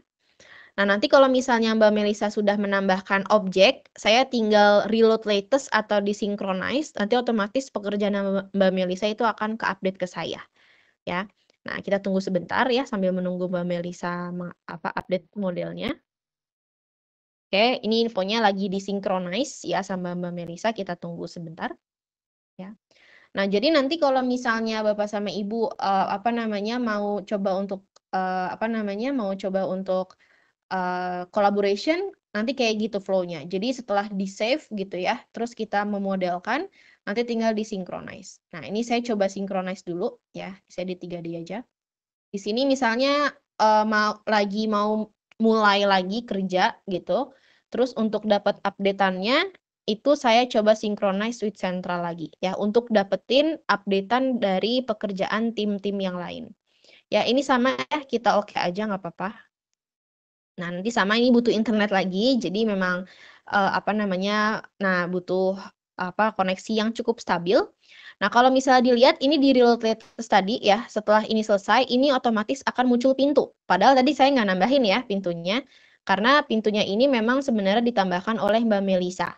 Ya, nah jadi nanti otomatis seperti ini. Nah, apapun perubahan yang akan saya lakukan, ya, misalnya saya nanti menambahkan materialnya atau misalnya mengubah tipe, dan lain-lain ya. Selama Mbak Melisa nanti akan synchronize with Central, otomatis pekerjaannya itu akan langsung terupdate ya. Nah, biasanya yang menjadi tantangannya kalau misalnya bekerjanya secara online itu adalah gimana caranya supaya file yang saya kerjakan itu nggak diotak-atik oleh orang lain. Kan biasanya gitu ya, karena mungkin saya masih fokus ngerjain dinding, terus tiba-tiba mungkin takut akan digeser sama orang gitu ya. Nah, caranya itu adalah yang pertama di sini saya bisa nyalain work sharing display-nya. Ya, kayak gini. Jadi kalau saya gantinya ke owner, itu akan kelihatan mana file yang dikerjakan oleh saya, mana yang dikerjakan oleh tim lain. Nah, kalau dilihat ya, nah ini tuh nanti warnanya bisa beda-beda tergantung, ini kan belum kita ubah juga.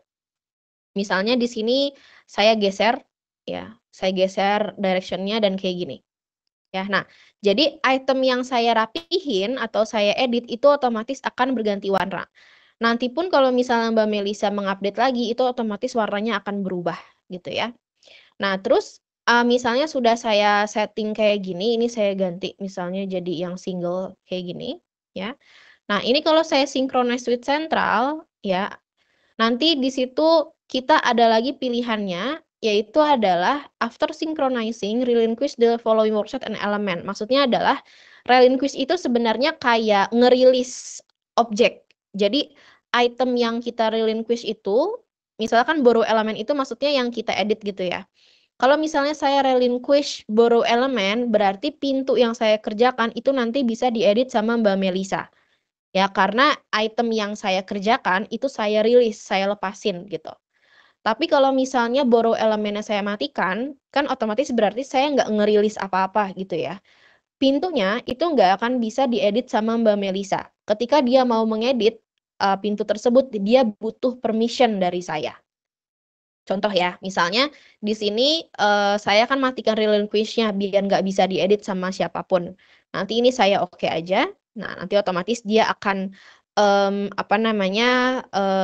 synchronize lagi gitu ya. Nanti Mbak Melisa bisa coba synchronize ulang dan coba ngedit pintunya. Ya, nah nanti biasanya itu nggak akan bisa dan Mbak Melisa butuh butuh permission dari saya. Ya, nah kayak gini kurang lebih tampilannya ya.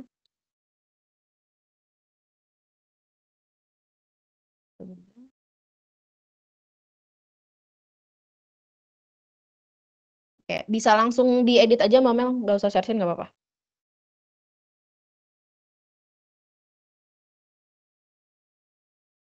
Ya, jadi nanti ini harusnya kalau nanti Mbak Melisa mau edit itu nggak akan bisa. Ya, oke, silakan coba di share screen dulu ya. Nah, yang penting ya nanti kalau misalnya sudah melakukan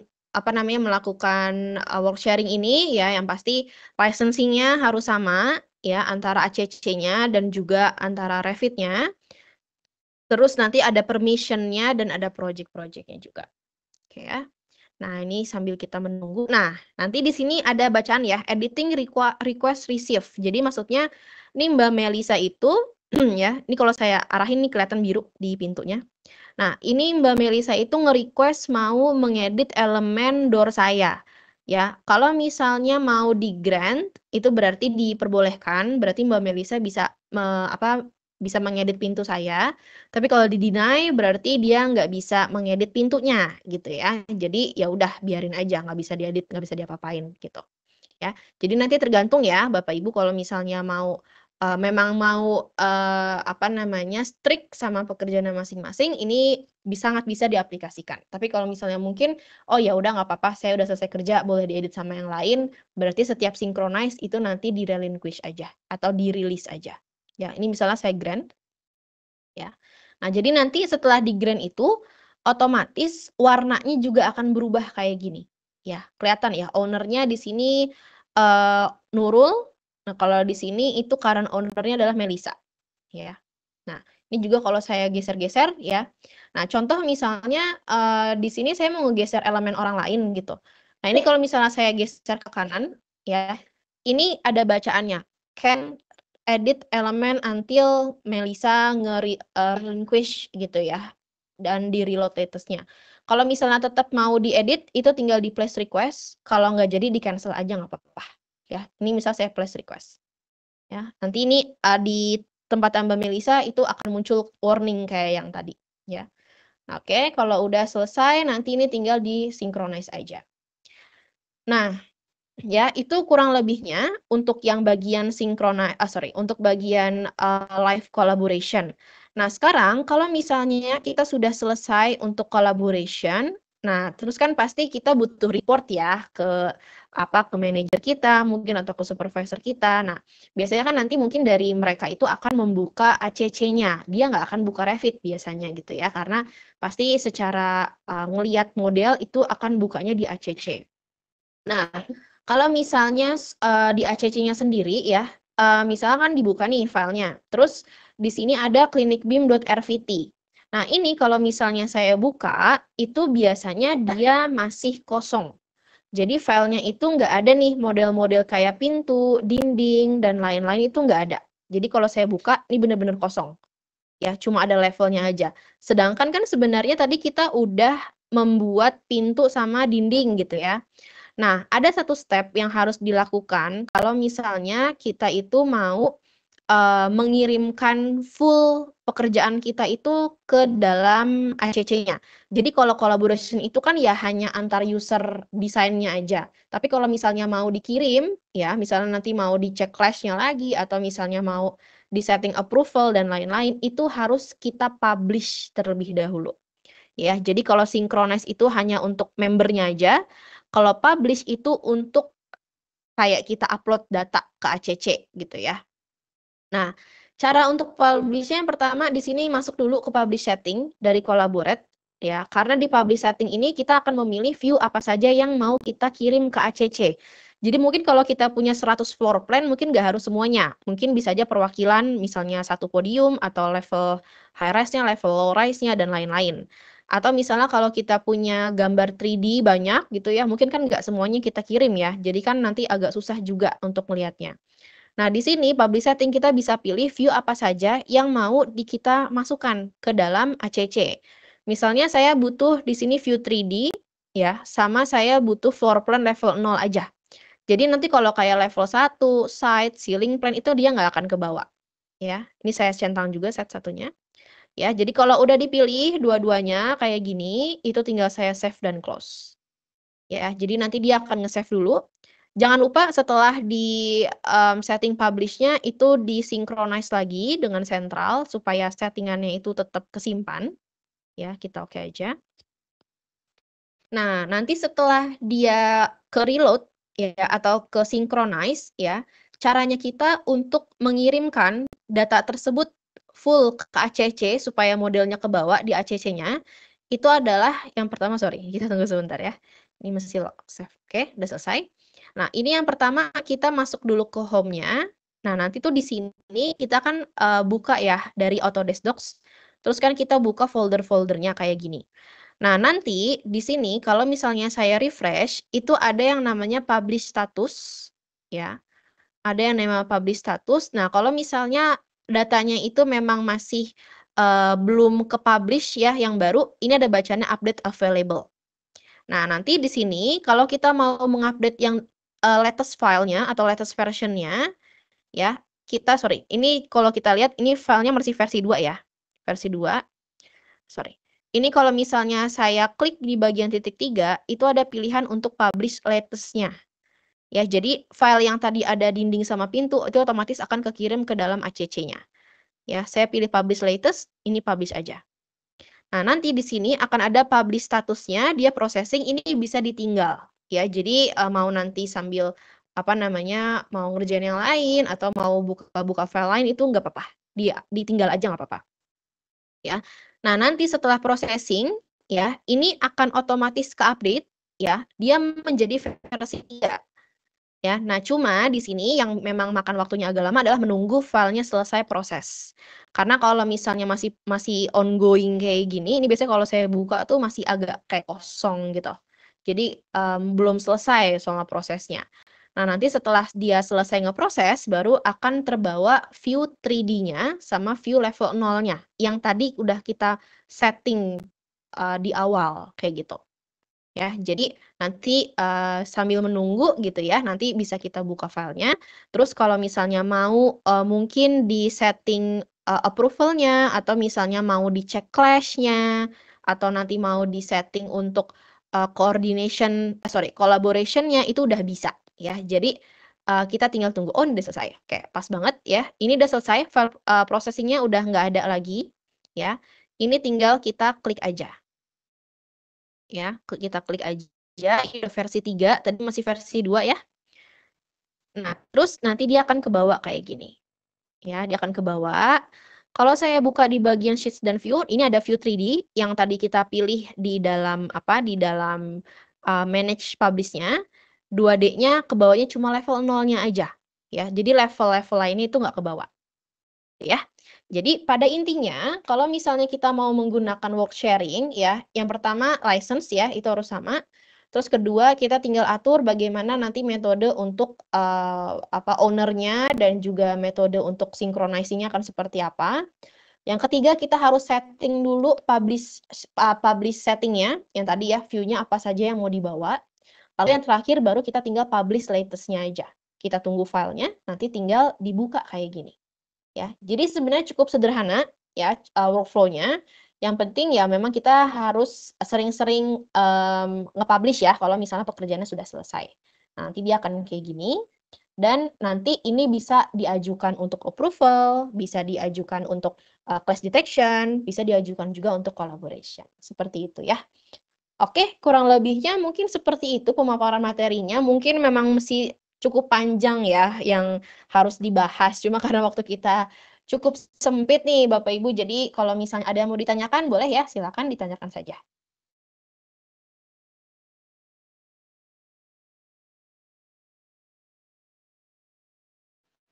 Izin bertanya Mbak Sudibyo? Ya, boleh silakan Pak. Oh iya, tadi ketika proses clash detection mungkin nggak bisa seperti langsung ini nggak Mbak ya, seperti Navis to Revit yang bisa tektokan dengan syarat versinya sama kan? Nggak bisa real time, secara real time nanti bisa di switch back seperti itu.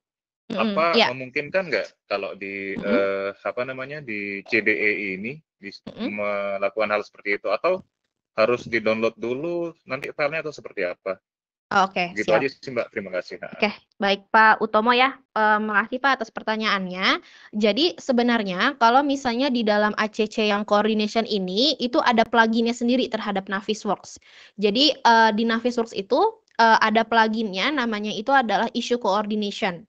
Jadi nanti prosesnya itu adalah Bapak buka Navisnya ya dengan install plugin tadi yang coordination ya, itu nanti Bapak tinggal open filenya dari cloud gitu. Jadi filenya tetap dari cloud, tapi nanti Bapak bisa running clash-nya itu di Navisworks. Nah, nanti isu-isunya yang udah kita buat kayak di dalam ACC ini, itu bisa ke bawah juga Pak di dalam Navisworks-nya. Nah, kalau untuk yang kayak switchback-nya itu mungkin saya jujur belum pernah coba karena kan sebenarnya directory file-nya aja kan dari cloud gitu ya. Jadi itu yang masih harus saya kulik lagi antara switchback coordination sama Revit-nya. Tapi yang bisa saya pastikan adalah kalau misalnya Bapak mau ngambil data project-nya itu dari cloud, itu bisa langsung di Navis-nya menggunakan plugin namanya issue coordination. Jadi isu-isu yang Bapak buat nanti dari ACC, terus Bapak mau buka dari Navis, itu bisa dibuka di Navis-nya secara offline. Ataupun misalnya Bapak bikin isunya dari Navis gitu ya, itu bisa nanti dikirim ke ACC juga. Nanti ada muncul list isunya kayak gitu. Ya, jadi masih memungkinkan kalau misalnya Bapak mau bukanya itu langsung dari Navis-nya kayak gitu, Pak. Oke. Berarti nanti di Navisnya di Autodesk Docs-nya aja langsung dibuka. Betul. Yang penting kalau misalnya mau mau buka yang tadi ya dari ACC ke Navis, licensing-nya antara Navis sama ACC-nya harus sama. Kayak yang tadi Revit kan harus sama juga gitu ya. Nah, itu sama juga, harus sama kayak gitu. Saya mikir gini Mbak, misal ya, kan bukanya lewat Autodesk Docs. Nah, model yang sama dibuka di Revit, tapi Revit-nya itu Autodesk Docs juga. Nah, ketika melakukan clash detection, mungkin akan bisa tektokan langsung, mungkin nggak ya Mbak ya? Sebenarnya jujur saya pernah lihat juga sih Pak, ada di Revit itu yang tentang issue coordination itu saya pernah lihat ada pluginnya, cuma jujur saya belum pernah coba gitu. Apa namanya, apakah dia bisa saling terkoordinasi antar 3 software tersebut gitu ya. Nah itu saya yang belum pernah coba. Cuma memang saya pernah lihat ada pluginnya gitu ya di apa namanya di Revit itu yang bisa connect sama issue coordination gitu. Nanti deh mungkin saya bisa coba buka. Oh, yang ada di ini Mbak ya, yang dari ACC. Betul. Kalau nggak salah tuh di Revit-nya ini ada pluginnya deh di sini. Itu untuk issue coordination. Nah itu nanti tinggal dicoba aja sih nanti apa namanya koneksinya akan seperti apa kayak gitu. Maksudnya sih sini ada. Siap. Di Play Store-nya sih Pak paling ya tadi di Revit-nya itu. Nah, nanti coba dicek di sininya ada atau enggak gitu ya. Siap. Terima kasih Mbak Nurun. Iya, sama-sama Bapak. Oke, saya lanjut lagi. Tadi kayaknya ada yang ngechat juga ya di Teams-nya. Oke, dari Pak Adi ya. Yang pertama, bagaimana ACC dapat memfasilitasi deteksi tabrakan secara otomatis dalam proses koordinasi BIM? Dan bagaimana hal ini mempengaruhi efisiensi proyek? Oke, mungkin saya jawab satu-satu dulu kali ya, Pak. Kalau untuk yang pertama, tadi kan udah ya dijelasin untuk yang coordination-nya. Kalau untuk efisiensi ya karena base-nya itu cloud, jadi kalau saya pribadi sih saya merasanya memang cukup mudah gitu ya. Saya nggak perlu harus kontak orang masing-masing satu-satu gitu, karena bisa lebih cepat juga selama semuanya memang mengikuti workflow yang sama gitu ya. Lalu nomor 2, dalam konteks ISO 19650, bagaimana penerapan CDE dalam ACC berkontribusi terhadap pengelolaan informasi proyek dan kolaborasi tim. Oke, kalau misalnya untuk yang penggunaan ACC ini terhadap pengelolaan informasi proyek itu sebenarnya ini sudah cukup banyak digunakan ya Pak ya kalau untuk yang CDE ini terutama untuk yang ISO 19650. Cuma memang apa namanya, kalau untuk seberapa efektif atau tidaknya itu biasanya tergantung juga dari para masing-masing member gitu. Karena memang kan kalau proyek itu kompleksitasnya cukup tinggi gitu ya. Jadi biasanya memang dibutuhkan banyak diskusi terhadap masing-masing PIC dan orang-orang lain ya untuk mencapai tujuannya gitu. Karena biasanya untuk ngebuat fundamental apa maksudnya ya kayak basicnya apa namanya peraturannya itu kan cukup lumayan agak susah biasanya kalau saya yang masih baru ini gitu ya itu biasanya agak cukup susah gitu untuk mengikuti kompleksitas dari project. Jadi memang dibutuhkan proses dan juga apa namanya dan juga aplikasinya gitu ya. Karena biasanya kalau yang kayak CDE gini Pak, biasanya memang harus sering banget dilakukan dan secara berulang gitu. Karena ini kan workflow pekerjaan ya, jadi memang semuanya harus mengikuti workflow yang sama seperti itu. Apa aja tantangannya umumnya dihadapi saat mengintegrasikan model disiplin yang berbeda dalam ACC? Dan bagaimana platform ini membantu mengatasi tantangan tersebut? Nah, kalau saya boleh cerita sedikit gitu ya Pak, kalau misalnya saya pribadi yang pengalaman itu biasanya adalah membiasakan diri. Karena kalau misalnya ini kan ibaratnya masih salah satu teknologi yang baru. Jadi kalau misalnya awal-awal tuh biasanya user pasti merasa kerepotan gitu. Karena kok repot banget sih harus upload, harus ini, harus itu, dan lain-lain gitu. Jadi memang sebenarnya yang susahnya itu adalah membiasakan diri kita sendiri untuk mengikuti workflow yang baru gitu. Karena kalau misalnya kitanya juga agak susah ngikutin workflow-nya gitu ya, atau nakal gitu ibaratnya itu biasanya juga agak susah jalan ACC-nya gitu. Jadi yang paling susah itu adalah membiasakan dirinya sebenarnya Pak kayak gitu ya. Terus bagaimana Autodesk Construction Cloud menangani kontrol akses dan apa saja metode autentikasi yang digunakan untuk memastikan bahwa hanya pengguna berwenang yang dapat mengakses informasi sensitif. Oke, kalau misalnya yang ini kan masalah permission, jadi biasanya dalam project itu kan ada yang namanya project admin ya Pak, yang mengatur nanti orang-orangnya tersebut apa role-nya, lalu permission-nya seperti apa dan lain-lain. Jadi nanti project admin ini yang bertanggung jawab atas permission dari masing-masing PIC atau dari orang yang saling terhubung gitu ya atau dalam project. Misalnya kalau kayak mungkin data tender atau misalnya data AHSP dan lain-lain itu nggak boleh dilihat oleh saya yang modeler, maka project wajib untuk agar saya tidak bisa mengakses folder tersebut seperti itu. Ya, jadi nanti ada tugasnya ya, siapa yang harus permissionnya ini, permissionnya itu dan lainnya itu ada ininya sendiri-sendiri gitu ya. Oke, bagaimana integrasikan BIM Collaboration Pro dengan software Civil 3D? Oke, ini pertanyaan yang cukup bagus. Sorry, tapi saya nggak bisa nunjukin prosesnya secara langsung gitu ya. Jadi mungkin saya akan masuk ke ini aja, ke videonya. Sorry, sebentar, saya buka dulu capabilities-nya. Oke, jadi ini tadi udah ya, ini udah juga. Oke. Nah, jadi overview-nya ya, mungkin ini ada video yang cukup singkat, sekitar 2 menit. Jadi, balik lagi Pak. Sorry ini saya matiin dulu. Oke. Jadi, filenya itu ya, kita kan nge-save,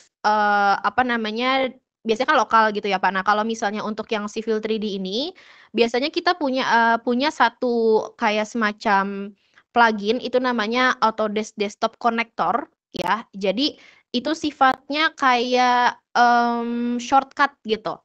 Jadi kalau misal di Civil 3D itu nanti Bapak harus install dulu yang namanya Autodesk Desktop Connector. Nah, nanti setelah di install desktop konektornya gitu ya, itu Bapak kalau misalnya nanti buka Civil 3D-nya kayak gini, nanti bisa pilih attach DWG ya, tapi nanti browse-nya itu di file si desktop konektornya. Jadi ada shortcut-nya sendiri dia nanti di dalam lokalnya Bapak. Ya, jadi nanti ada ininya sendiri, ada ada shortcut-nya desktop connector ya. Terus nanti di dalam desktop connectornya itu akan muncul ada list project-nya yang Bapak memang sudah di-invite dan juga memang sudah berikan permission gitu ya. Jadi nanti tinggal nge-extract aja tapi source-nya itu nanti ke desktop connector-nya, Autodesk Desktop Connector. Ya, dia free ya, bisa di-download nanti di di website-nya Autodesk gitu. Ya. Nah, nanti kurang lebih sih kalau desktop connector itu nanti dia tampilannya kayak gini. Ya, atau Autodesk Desktop Connector. Nanti di dalam sininya juga ada shortcut-nya sendiri, cuma kan saya nggak nyalain ya. Nah, nanti kayak gini, sorry. Maksudnya kayak gini, Autodesk Docs. Nah, nanti foldernya apa aja, itu nanti akan ada listnya di sini. Jadi nanti Bapak tinggal nge-extract aja, nanti base-nya dari Autodesk Desktop Connector-nya yang ada di sini, kayak gitu. Ya, itu sih sebenarnya intinya ya kalau untuk yang Civil 3D. Oke. Ada lagi mungkin pertanyaannya? Oh iya, kalau materi nanti boleh Pak, nanti kita share ya, nanti lewat Mbak Revi juga. Oke, nah kalau misalnya sambil menunggu mungkin kalau ada yang pertanyaan tadi ya, nanti mungkin bisa diisikan feedback form workshop klinik BIM-nya untuk design coordination dan collaboration. Ini maksimal itu tanggal 24 Mei ya, jadi mohon kerjasamanya Bapak Ibu sekalian ya untuk mengisikan feedback formnya seperti itu.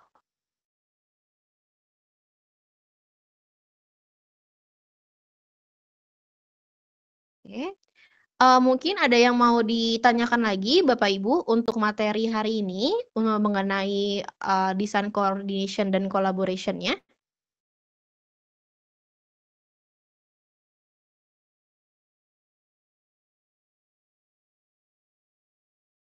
Ya. Oke, kalau misalnya belum ada yang ditanyakan lagi, mungkin bisa saya sudahi materi dari saya ya. Sebelumnya saya ucapkan terima kasih kepada Bapak dan Ibu sekalian yang sudah menyimak dan bertanya gitu ya. Semoga apa yang saya sampaikan itu bermanfaat ya. Mohon maaf juga bila ada kesalahan dalam penyampaian. Oke, terima kasih. Saya kembalikan lagi ke moderator ya. Silakan. Baik, terima kasih Mbak Nurul. Bapak Ibu, kalau sudah tidak ada pertanyaan, mungkin jangan lupa untuk mengisi form untuk keperluan sertifikat. Linknya sudah di-share tadi ya sama Mbak Revi. Mohon untuk bisa diisi.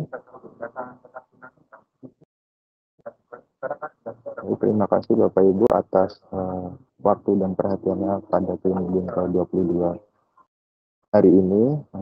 Semoga pemaparan materi yang telah diberikan Bang Edi tadi dapat berguna bagi kita semua.